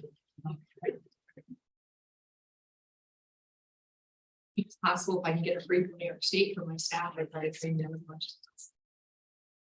And so back to last year, we talked about you do assessing in different towns. Yep. And is that working? And I know we have new numbers. Are the new numbers even where they belong? Yes, they are. Yes. Okay. Yep. You kept the log and everything worked. What is? But, oh yeah, I don't have a data collector right now, so yeah, it did work. I mean, I still have a data collector, so. 1402. Or some. Where are those in page 3? It looks like the revenue went down, am I wrong? Right. So that's on page 3, so that's the 2389.03. Part of that. Why go down? You get more. But there's other things that go into that too. I mean, there's other. Other that there was, we received some, okay, let's see, the state aid is down below. We received some shares. So the Services grant money, money been in the shared services money, and then But you figure what, $12, 1401 person. That's good today, too. Did you beat it out of me to get through this next? Okay, any other questions for Laura? Okay, thank you. Stephanie?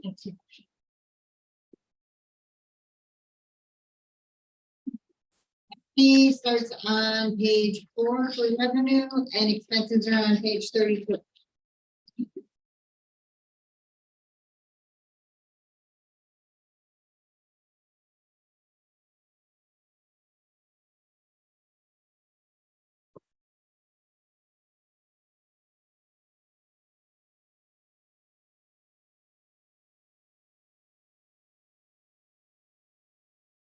Highlights you want to share with us?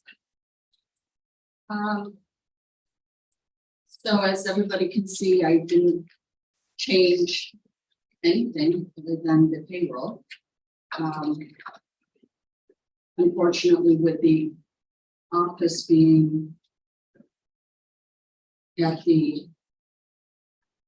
hands of the residents, with buying houses or cars, that affects our revenue. Right now, I was figuring this morning, our revenue is up. Not due to mortgages in houses, unfortunately. The interest rates have gone up. The cost of houses have gone up.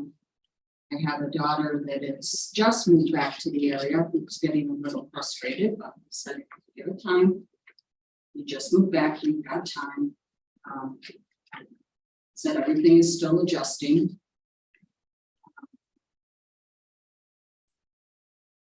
Our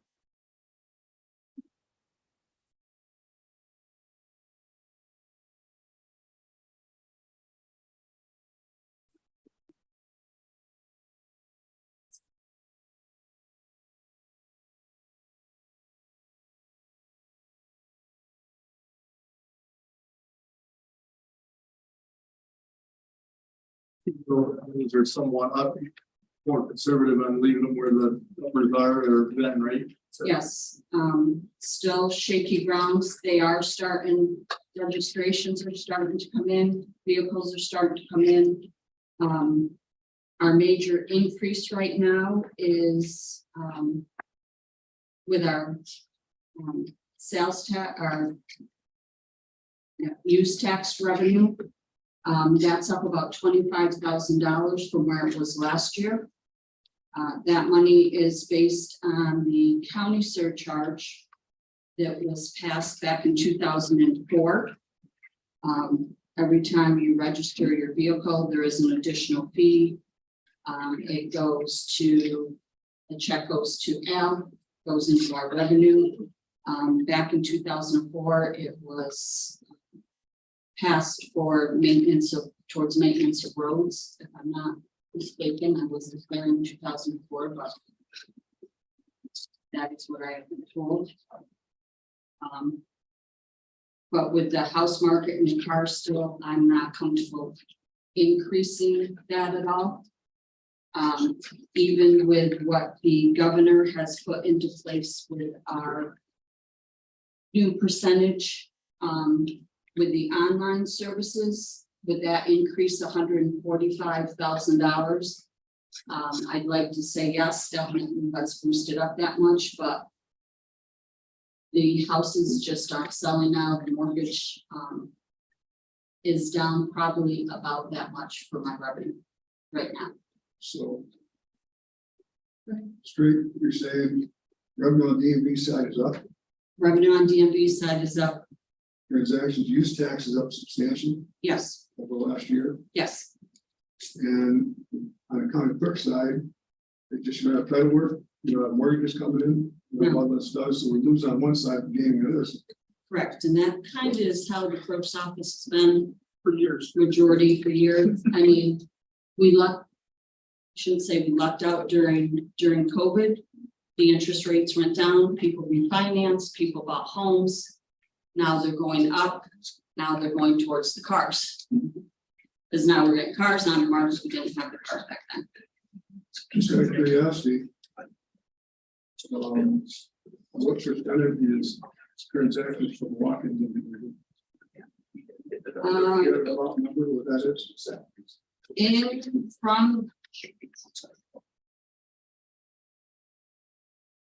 from January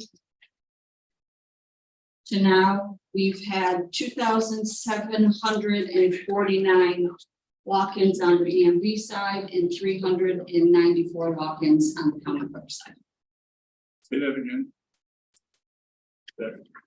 Read those numbers. What was the repeat the numbers of the walk-ins? 2,729. I got it. We can't hear anymore. That makes two of us.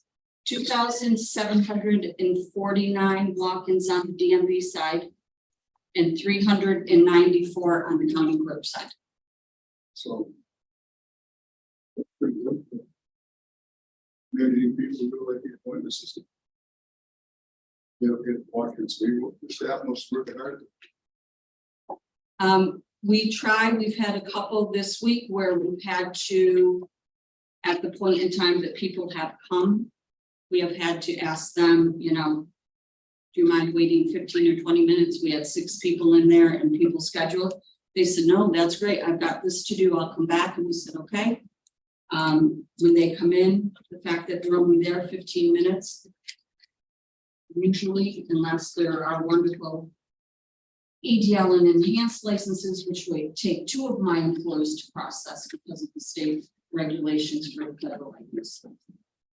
So on the online transactions, you go from 3% to like 10.7. 10.7%. That was something that the clerk's office has been fighting for over 20 years. Luckily, again, during COVID, the state realized that they could not do the transactions without the county clerks association, because we have state agencies and we have county agencies. From February of 2021 till the first week or 2 in July, they were asking for help. So the Washington County alone did over 12,000 transactions that the state mailed to us that were sitting in Utica that they could not get to. That was at the time where we had the 2 separate DMV offices. One was in my vault. One was actually processing customers here on the forefront. So I said, girls, are you up for it? They said, yep, we need to increase our revenue from the year before. So we put them in, whoever was working in the vault for that week. They were processing these as well as the mail that we were getting in-house here and the dealers. And we did over 12,000 transactions for the state. So as an association, when she approved this in the budget, as a whole, we felt that it was showing them during that time that they could not work without us, which is what helped them finally make that decision. Yeah, what's the difference between an online transaction versus I got a 3 to 10.7. What is the difference? They walk in versus online. So right now it would be 12.75% that we get. If they did it online, it would be 3.25 that we get right now, after we meet a $400,000 threshold. So the first $400,000 it's not, or that's processed online, the state gets all of it. As After 40,000. after 400,000. As of January 1st, because the governor's budget, we will get 10.75%, whether they do it online or in-house. Is there a threshold then? No threshold, they've taken that away as well. Okay, so it's at 2%. Thanks. So it's showing an increase.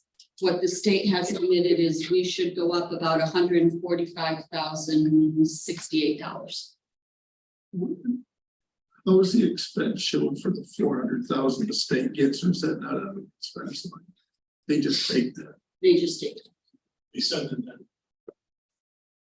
And each county is different. It's based on what is. Because there's gotta be a percentage of that.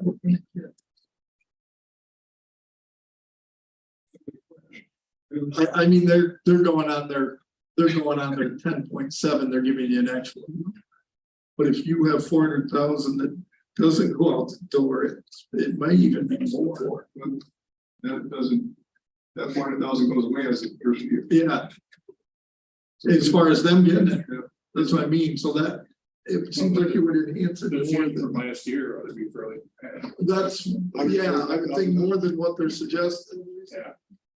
It's what, it's really interesting. We did not, I to err on I think they caution, did, we did not yeah. add that into the budget because of the So that's like, unsecurity right now with the cars and the houses. That's like $1.5 million over 10 years that we wouldn't get. Right. Correct. But isn't part of this to streamline the operation so more people can put online with the same percentage? Well, that's pretty much what the state is pushing for, is the more stuff they can do online is what they're trying to do, because they do not have the full staff load that they've had.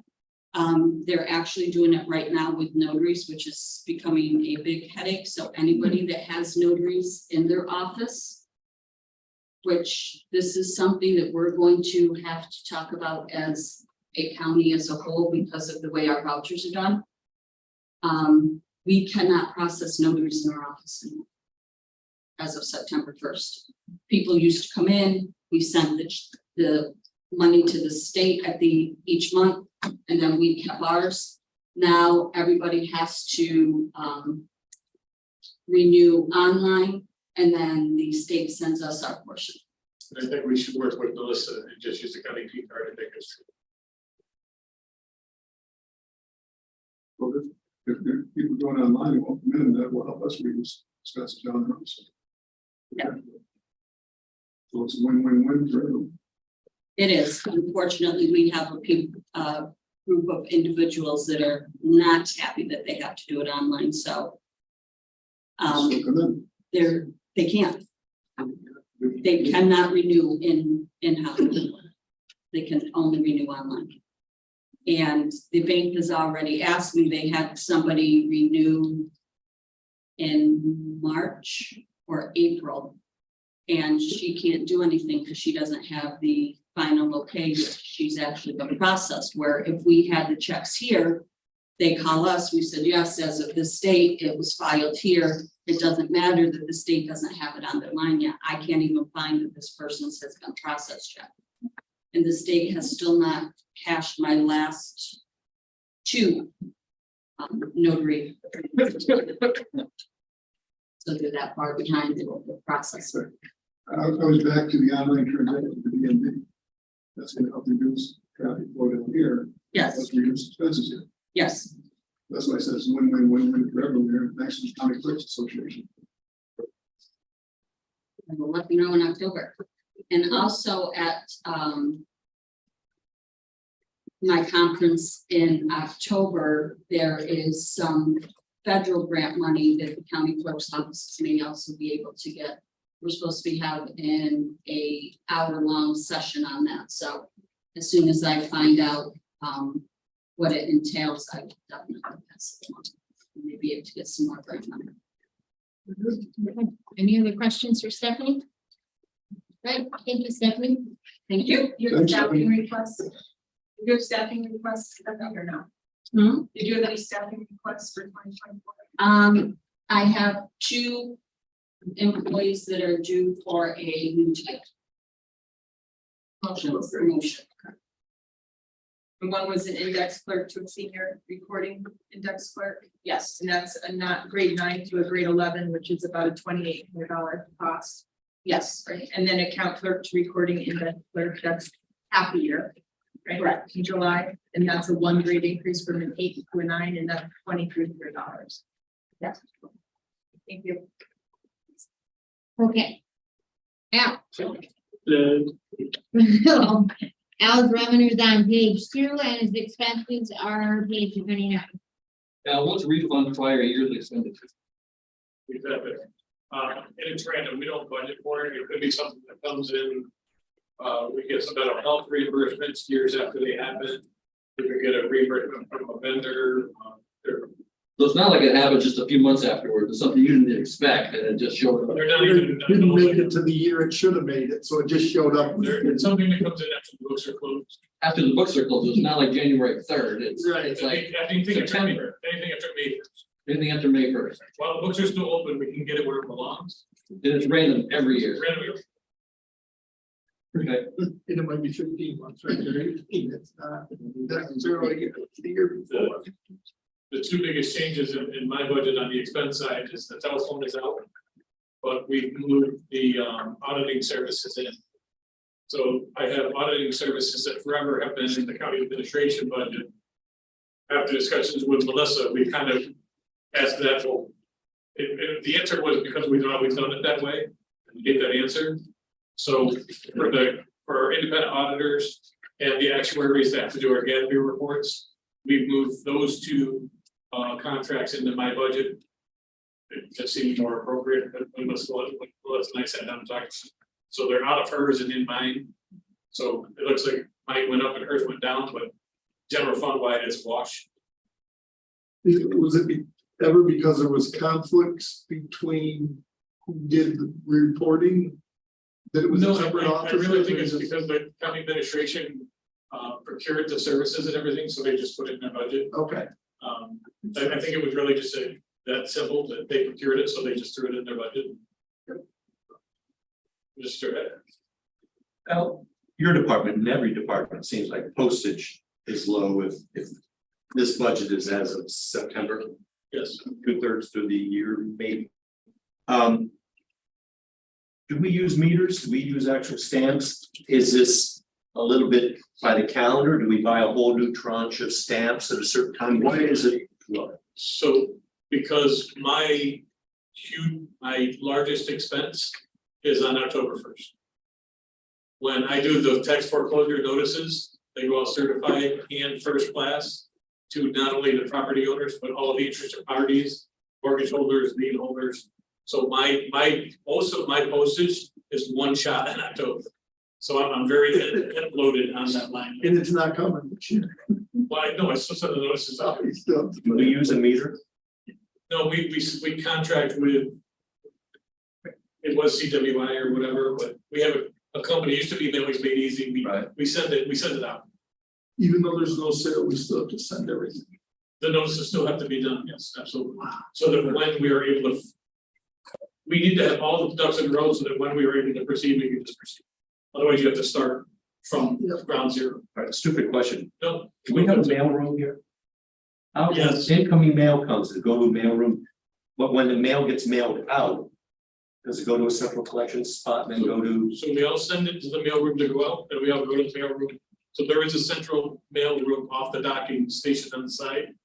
So we all bring our mail down there to go out, and we all go down there to pick up our mail that's come in. So when in your office, you put the labels on them, you send it down, the address labels on, you send it down the mail. Yes, sir. Then Do we have a contract- postage meter there? And No, we get a bill from the third party. would it be cheaper if we had a meter? We did that with Pitney Bowes back in the day, and it's something we definitely could look at again, but we get a bulk rate number from the third party now. But we could definitely look at it again. Like a bulk rate. Well, if you, But it was Pitney Bowes got to be cumbersome and expensive as my memory, but That was just shortly after Brian and I came on, but there was some kind of blue bar with a bit of both saying it was wound up costing us. Or you got, and you have an employee that's eligible. We had one employee specifically for that job. We wound up probably be interesting. How many years have you been here? Price.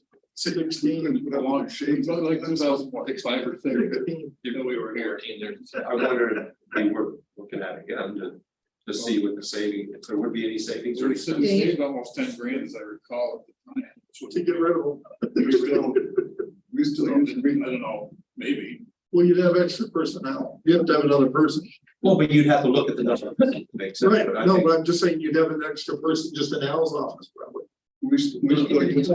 When we might have. We just planning over it. Yeah. It's not more expensive, but trying to get more people to third-party service. Used to be a DSS. Well, Dave, do you still have anything to add? No, I'm just saying, we use a regional planning board, and it's awful expensive to use those. They're trying to convince them to do a third-party service. They haven't gotten convinced yet. Well, there's some other creative things. I mean, a lot of people do it, generate their own stamps and things online. Maybe there still would involve a person. They were probably working for. we have some stuff that which is we need to talk about where mails processed, received. Well, I agree. Sent out. There's a bigger picture that needs to be done there because right now, things that come in with green cards are just being scanned. I mean, they could disappear into the ether, nobody knows where they go. There's some accountability issues that I have concerns with as the chief legal officer of the county in terms of getting millions on things. So Wilson and I have started with a discussion about the process of mail handling in general, and there's some significant issues that we need to work through. So that can be part of that, certainly could be, and should be part of that discussion, but we have some other things, accountability issues and things like that. Like tax foreclosure, certified cards, that's kind of a big deal. Right. So, Even though we talked about it, it's not something that I mean, I didn't put that request in for staffing this year, but it would be a new person Right. on the staff. at least, But you're still in the investigative stage, so you don't have a plan. yeah, we don't have any hard numbers on that or anything, but there's weaknesses have been gradually coming to us. So, It's only gonna take one big right. blow. And not the fault of the third party contract, I don't want to say that, that's not the issue, but it's easy for things to, there's no real single point of accountability right now, which they probably do. What I was trying to get around to is, even though we might lose some money on the outgoing, are we gonna save some? I don't know, exposure maybe? You're gonna say, Incoming? yeah. If so, should we maybe be looking at that? That's what's. after the first of the year, you can become the county postage czar. You can get your own office. You've got the- Okay, Carol has the floor. I just got, we have 17 A lot of licking. 2022, 15 enough, based on what we got real out. Yeah, because actually, we're catching up with the COVID ones, so there should be less properties in the two. And on my revenue side, because we skipped right over that, I do have a contract with Lake Champlain Regional Planning Board for 10 grand to do their books. So we actually get more money back from them than we send. And I also contract with Town of Fort Anne School, Fort Everett School, and Argyle School for their collections. So we kind of, exploring new revenue sources where and when I can. That's what we have so far. I think we're probably at our critical mass on the school collections without adding staff. There could be some room on the town collection end. Should somebody come knock at my door, I think the schools are pretty much tapped out without adding staff. That's one. And so it would take an addition of 3 or 4 schools to add a person to make it worthwhile or more. Or I would definitely have to look at, but right now what we charge is a very small price because it doesn't require additional staff. So we're able to do it at a very low rate. And if I had to spread the cost of the person over the users, that rate would definitely change. Now it would still be cheaper than them hiring their own person, but it wouldn't be $1.50 a person. You know what I mean? Right now we can offer a really good rate because there's no additional cost to the county. So that's really the highlights of my actual department. One thing that Melissa doesn't have on her magic sheet because it just happened yesterday. I received notice that one of my payroll clerks is making a transfer to another department for another life. So that's a significant blow to my operation. I sat down last night and kind of tried to think outside the box a little bit. That with Danielle this morning, what I'm going to be proposing is because whoever I find, whether it's internal or external, will not come in with anywhere near the level of experience or skills of the people that are leaving, a person that's leaving. I'm gonna look to go. So right now I have 2 grade 14 payroll clerks. What I'm looking to do is take one of them, downgrade it to a grade 13 bookkeeper. They're gonna have less experience, less duties, less knowledge. And take the other 14 and raise it to a 15 and make it a senior and make that person responsible for supervisory duties, training and all that stuff. So that the person who has the experience in my office will go up to a 15, the new person would go down to a 13. So the budget you have in front of you, those 2 positions total 115,000. If we do the downgrade of the 1 to a 13 and 1 to a 15, it's 114,818. So under the new structure, it actually saves $337. Is it a lot of money? No, but at least it's not an increase. And it gives the person who's there, it gives me some relief because that person then becomes responsible for Training more of the day-to-day stuff, and training the replacement. So I did see Danielle about that this morning. We both feel that this is probably the best way to attack this problem, and she didn't think it was a bad idea to have a 2-level structure in that department anyway. So that's a personnel change that you'll see when we do the big master. So there'll be a new that she will be updated to include that when you see it in the final draft. But I just wanted to kind of get that out. And I don't know if you want to talk about the other smaller departments that have the budget too. Please mention them so we know. So the 1362 is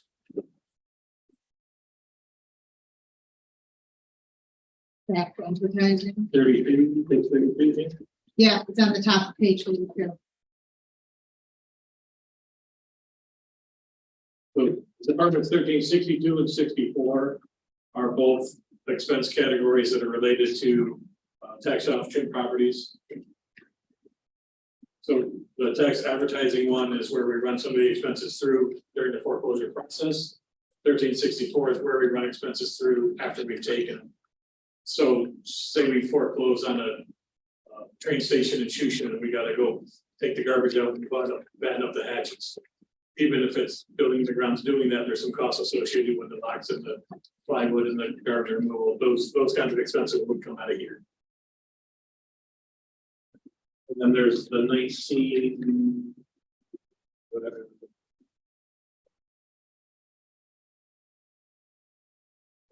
For 1850 taxes on property. And basically what I did is I just took a 2% increase on that as a best guess on where that number may be going. If it falls short, it's not going to be any kind of material number at all. I've also put in the sales tax distribution on Department 1985. That's been handed out to everybody. If you need another copy, I'm more than happy to send it to you, but you're probably further along in town, but it's in this, you probably already have that. We also have, I worked with the budget officer on the community college one, but you'll probably hear about that one later. Not today. But we sat down and worked those numbers through as well. Luckily, based on what we're seeing, that number can go down. Can we find out what the rates to? Those are the smaller ones that I have to submit that don't really have much activity or flux to them. Okay, thank you, Al. Anybody have any questions for him? Okay. Okay, Matt, you're up.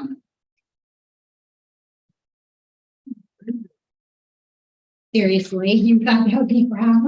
I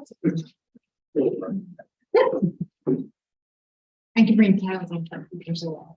If I could get one from 100 feet. Why would the state aid for public facilities go down? It is. We can go. The equivalent should be. Well.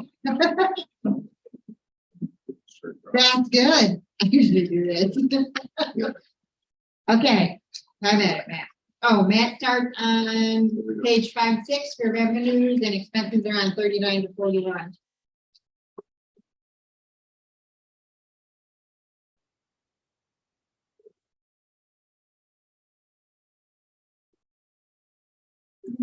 We're rating standard, same as last year. We didn't. For the state aid for court facilities, don't we charge, why we budget less than budgeted? Based on the projects that they've asked us. Well, it's projects, it's not a rental, it's not a flat fee, it's Right, that's. reimbursement for things you actually do. Yes, so every year they do their budget, they come up with a list of things, we go back and forth, these are it, and then I estimate it. Okay.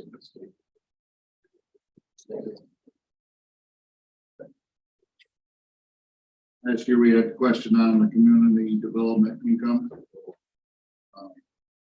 I dug into that after last year, and basically that's was a furnace project that we did for them, that they had agreed to pay so much every year until it was paid off.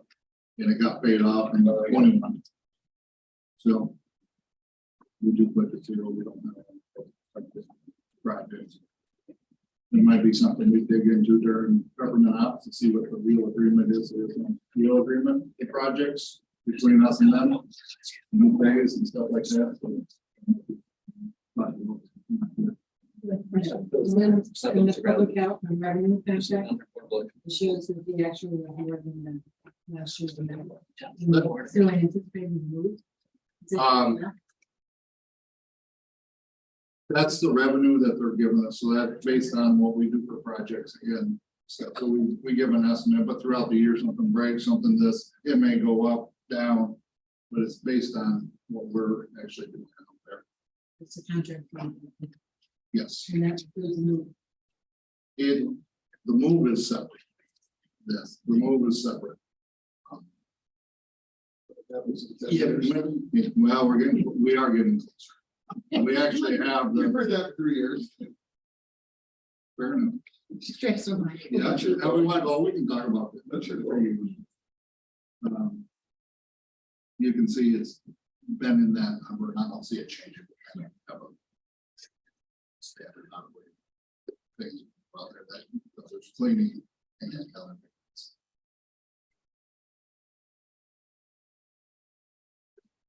Any other questions on the revenue? Good. Okay, page 39 for expenses. The start of them.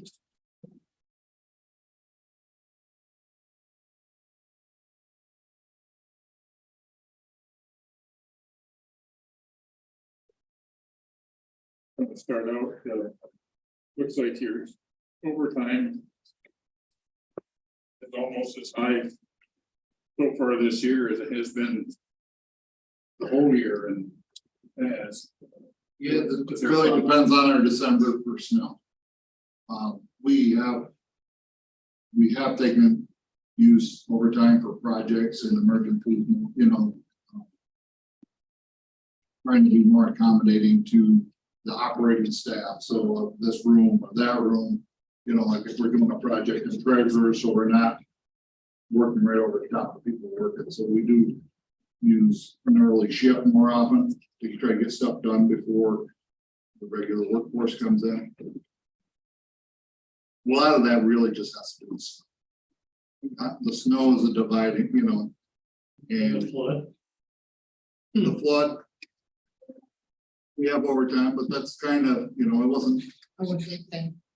Yeah, we didn't use a ton of overtime. We did use overtime, but it'd be no different flood or anything else that might happen on a weekend or nighttime.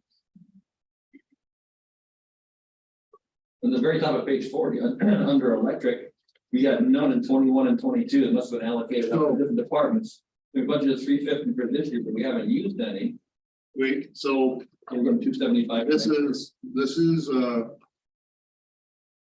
It's a new world issue that doesn't wrap up. What I do have is a report that anybody's welcome, that does have our actuals for each individual that does wrap up. So I can tell you for the electric, this year, right now, we have used. He has a few of these specifics that I have not been able to correct yet. Okay, so it's an accounting issue now. It's a software issue that the children aren't rolling up into the parent. But you've looked into that to see that 275 and more realistic number for next year? That, yeah. Okay, that's all I wanted to know. Okay. But so I do have, you're gonna see this in maintenance repair, you're gonna see it in the electric, you're gonna see it in outside contractor, and also our fuel and gas. That's where we allocate to individual buildings or individual departments. And for some reason, the software just doesn't roll it up. So I have printed it out. Anybody, I didn't make copies for everybody, and they just fill up the garbages, but if you are interested in seeing what that stuff is, I can make that available to you.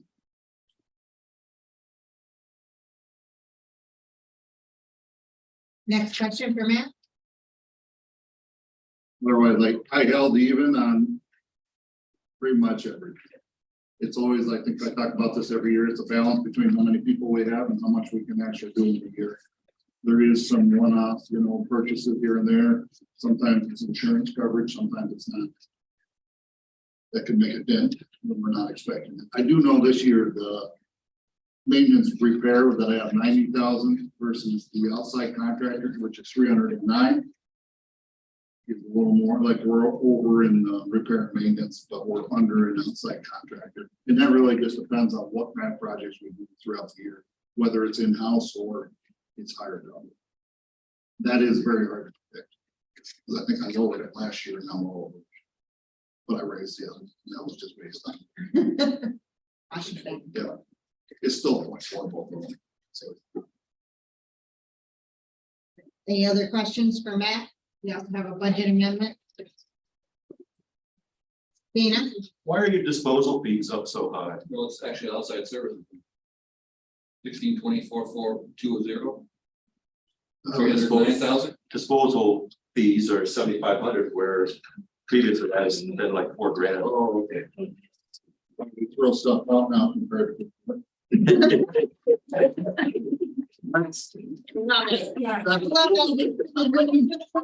We used to just put it all in buildings. I can understand that.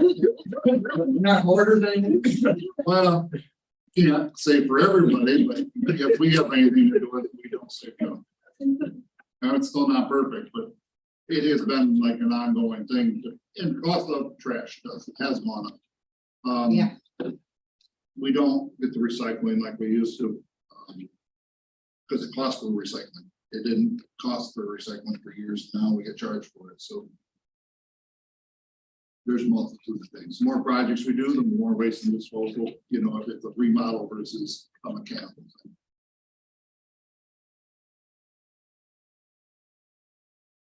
In your budget amendment, My budget amendment. says you I didn't bring that with move me. from Yes. 0.4 to 0.2. I didn't bring that with me. I forgot that was today. That is,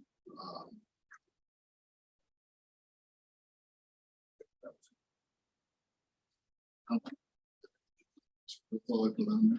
Yeah, just a budget amendment. 0.4 to 0.2. Two. Oh, yes. That is, right, that's actually. I might come back, I might come back for that after, and just slide in between after them.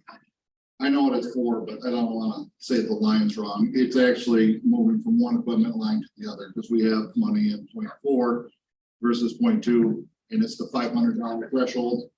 So I think we're moving from one to the other. I just don't want to. Yes. Okay.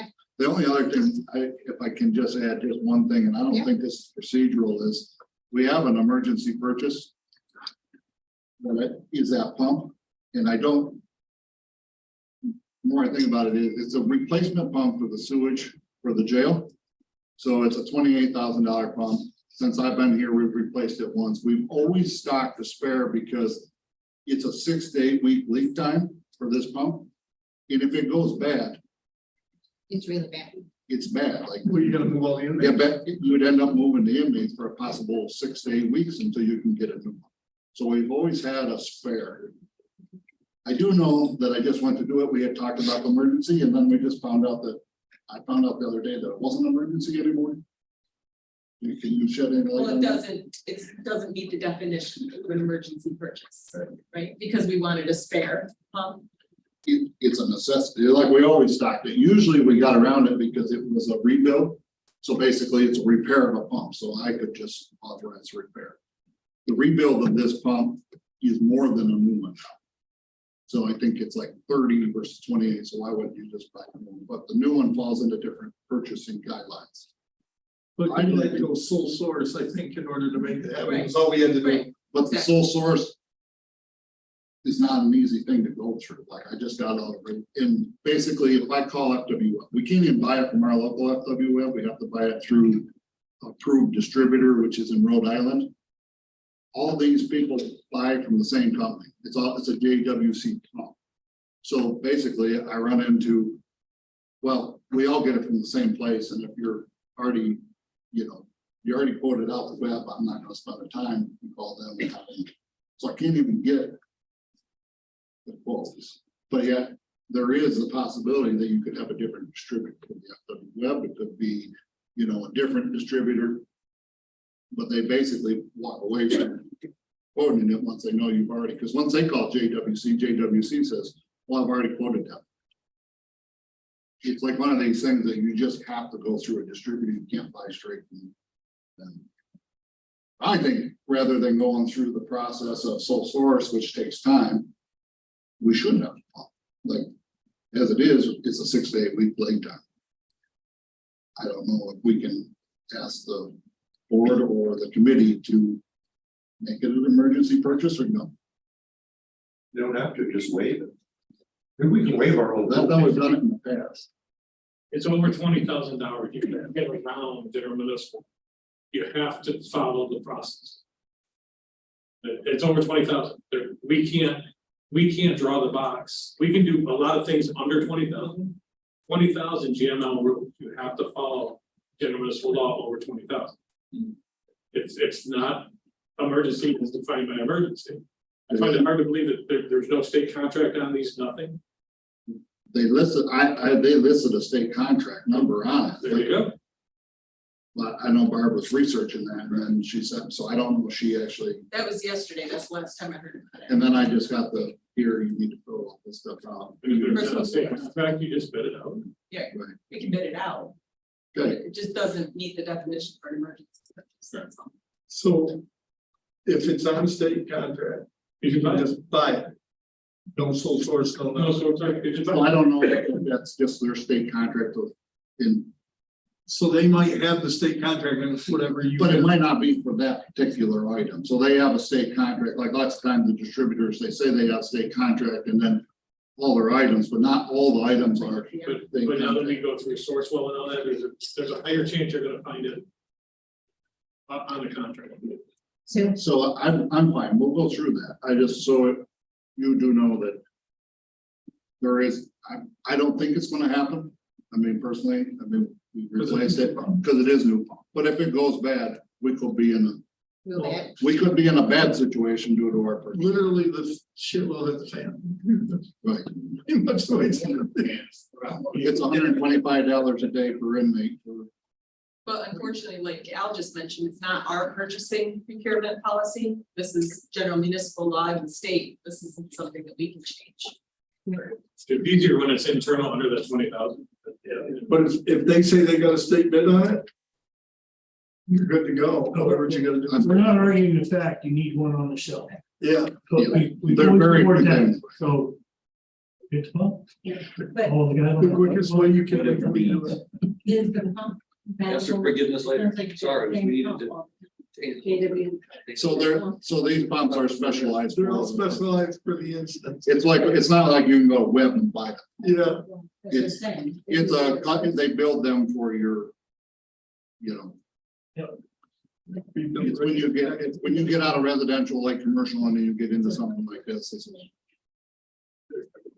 The company is a sole source, so they will build it, whatever. Okay. Any other questions from that? Great, thank you. He can get I'll back, come back with that. he can come back and Yeah, it's right in my folder on my desk. I just was thinking budget and I didn't think about that.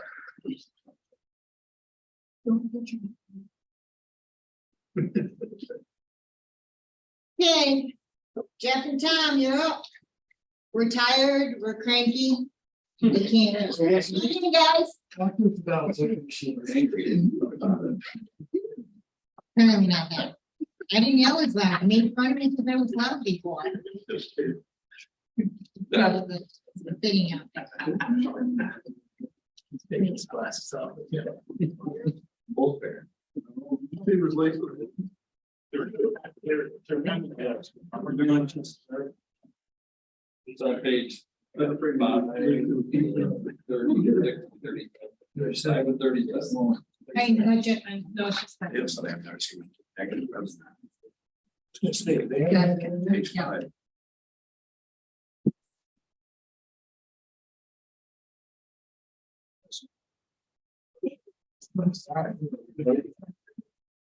Okay, guys, Very good. the last one's up. We want to know. Go through it. All right, please give your attention to Jeff here as he reads us on. Page 5, 36 and 38. Of course, the biggest thing with us next year, it's gonna be a presidential election, year. So our main thing that's gonna affect us is, we're gonna have an extra election cycle next year. It's gonna be another primary. We're gonna have a presidential primary, so it's gonna add another election cycle, which in turn is gonna be another 9-day early voting cycle. So of course, it's another more inspectors to cover the 9-day election, early voting cycle, another election cycle. So you'll notice in regular earnings, that's going to be a jump. That's the reasons, because of course, another election cycle besides our salaries. That, and then the little increase for inspectors and the tax and our office salary. And then with the extra cycle, it kind of affects our budget lines right now. Fewer lines down the line because of that, the election. So you made some adjustments in this because you've taken the inspectors out of the big total. Divvy is not different. Right. Will we continue to do that as we go forward? So it's the easier. Yeah, I believe so. Yeah. But I'm just saying, that's why the biggest thing that's gonna affect our budget is gonna be a little more is just the actual election. Our costs all up by a third because of the much across the board. Because of the extra election cycle. So next year they'll go down by a third. Probably unless there's a special election of some kind, which you never know when it gets thrown. I remember that day. Isn't next year they're. Next year it's gonna go down. And they're gonna be another. 2025. I said 25 next year. A year from now, when we're gonna be saying that's going down, should be going Well, Number of 25 budget 2024. government hasn't signed it.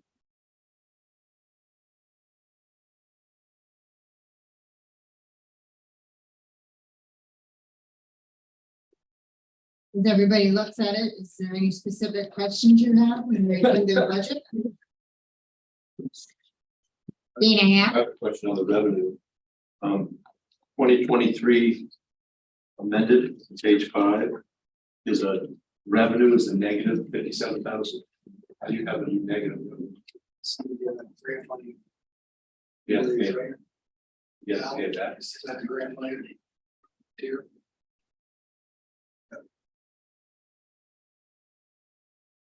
So, because you get, I don't understand why it's a negative. Because we haven't gotten it yet. We haven't applied for it. And it's out there available for us. So to be able to get it, we gotta spend it first. We had to reverse what we got because we had to. Right. There'll be a new claim for new stuff and then it will zero out. Okay. We had to return stuff from the first one that we did. The printers and the access points and all that had to go back the other. They became accounting money instead of grant money. But it crossed years, so you see the negative in 23, the original building was under 22. But by the end of 23, he will have bought the new stuff from the grant, and then it can all just zero. Been a perfect world. It's chasing. Daryl, Yes, so maybe I missed this. You zeroed out inspectors and technicians. Yeah, it's all into. Rolled it in the right lines. Okay.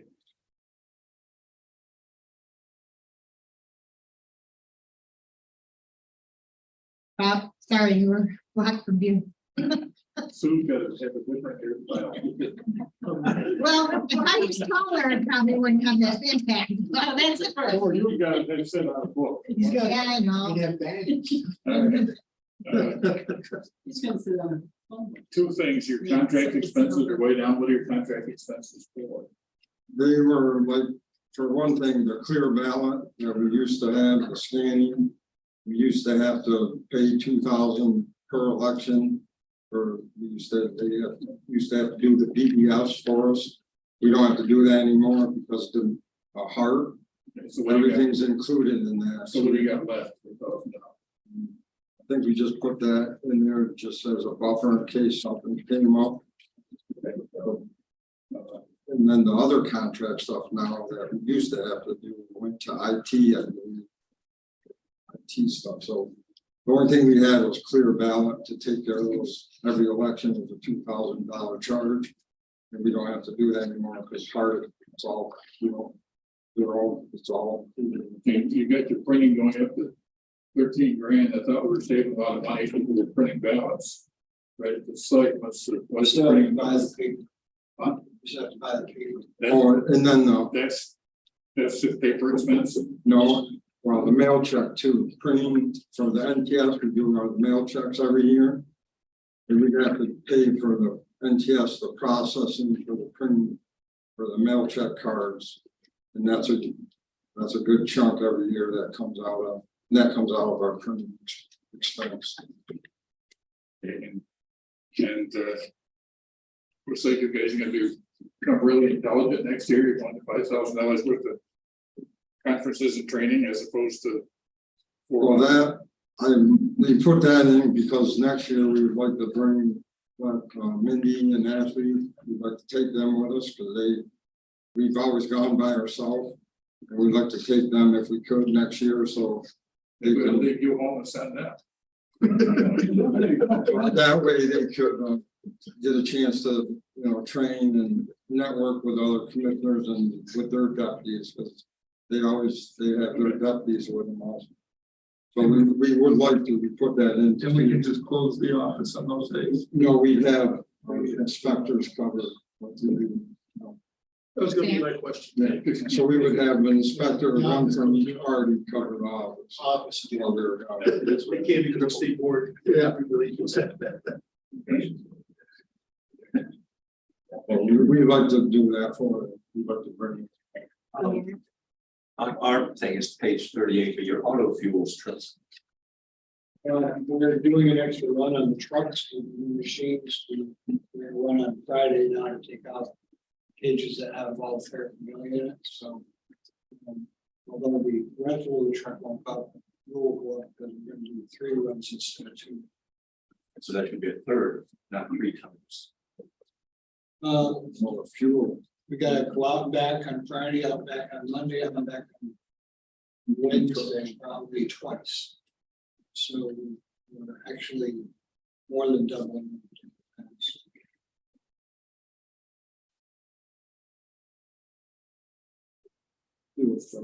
Sam, It is, may or may not be a budget question, but there's been a rumor that there'll be two ballots this year, the front and the back, or 2 sheets. This year is gonna be 2 ballots. And it's just the way the state certified the ballot, the way the format of this ballot is.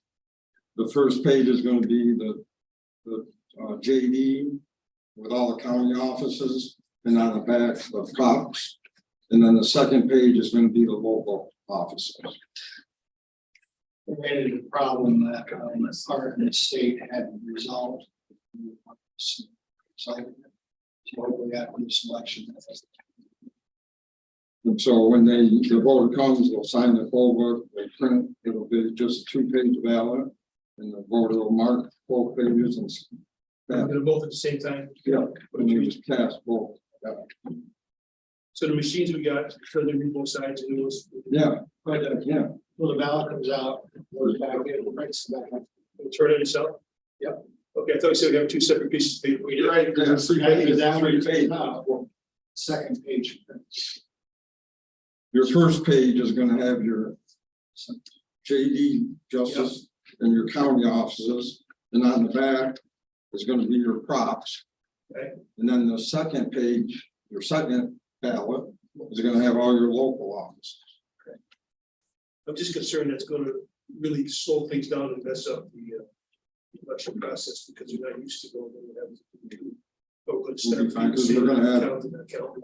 The double districts are gonna have 2, 2, and 2, and have 2. We're gonna have 2, 2 poll books, 2 print stations, 2 prints, on-demand prints, 2 printers, and then, so. When that printer prints that ballot, they're immediate back. There's a slight. Nothing can go wrong. It'll be fine. Look this view before. Kind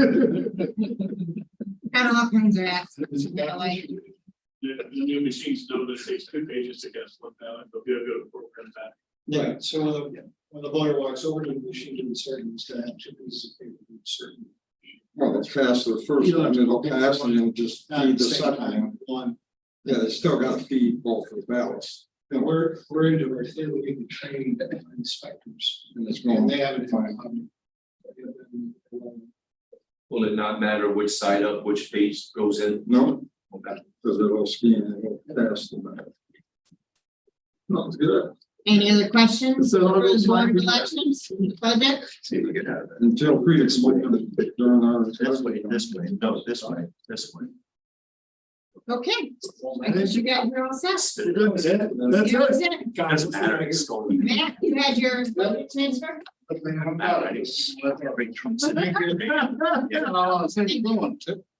See, you lived through it.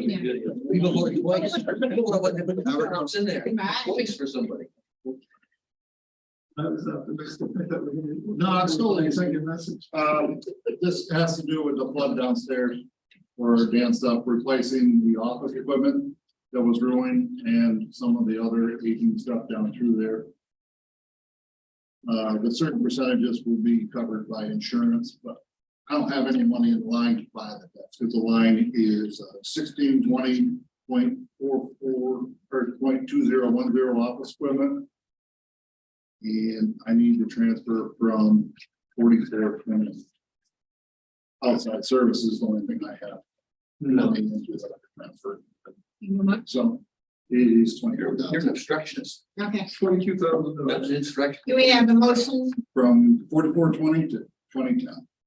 So Moved by Dave, seconded by Second, I'm a little worried. Matt. Any further discussion? No. what are you worried about? Oh, Dog and body. Am I gonna be the army of 49? You can do anything you want. You're 10 foot tall and bulletproof today. they're trying to replace some equipment that No. was damaged by the flood. It's not.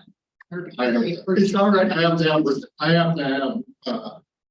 Have to pay for it. yeah, I have to pay for it so we can get the insurance on the place. For stuff like that. All in favor, say aye. Aye. Opposed? Carried. Wait, Al has a question. Oh, I'm sorry, Al, I didn't see you. No, it's over with. He just said something. Too late. He said you have to pay for it in order to get the insurance. Oh, I can save all the receipt. So they're gonna value, like I have a list of everything. They don't have to ask. But they're gonna be an insurance recovery, and if you want to move money, you budget the insurance recovery. Yes. So you don't transfer from a 4 to a 2. You put money into 22 and recognize the revenue from the insurance. If the insurance is gonna pay for it, you recognize the It's insurance. paying a percentage or Al all. said you should have voted no. It's gonna be Do a that. percentage of this. He just told the percentage is gonna be, Damn, first time. Yeah. Trust me. I have that money in that account. I purchased stuff, right? I already get a PO. And that's Right? Yeah. I mean, Right, and you can put it in with insurance revenue if insurance is paid. oh, yeah, but we don't have any insurance. You just said that you're gonna get insurance. Right. Once you Just have know the what receipt. percentages yet. You don't know what they're gonna pay. No, I don't. So you're both right. I think that was part of the motion, was to figure out how to make it work properly in the county. We'll just do that, take on budgeted revenue. They like Cornell, just don't put. Okay, so do I do that in finance now too, because it's, That goes finance and full board, right? Finance folks, so we might as well do it right now. no, you already did it. If he doesn't know what the revenue is, you can't You budget it. didn't govern ops. He did the government ops. So we're gonna wait for finance to move the rest. Or just do that Yeah. finance. We're waiting for the last of our bills to come in to submit to the insurance. We might know later. Regular, we do that, this finance or regular. Do a regular finance, we might know the actual number. Right? Okay, anything else to come for government ops? Adjourn. Thank you.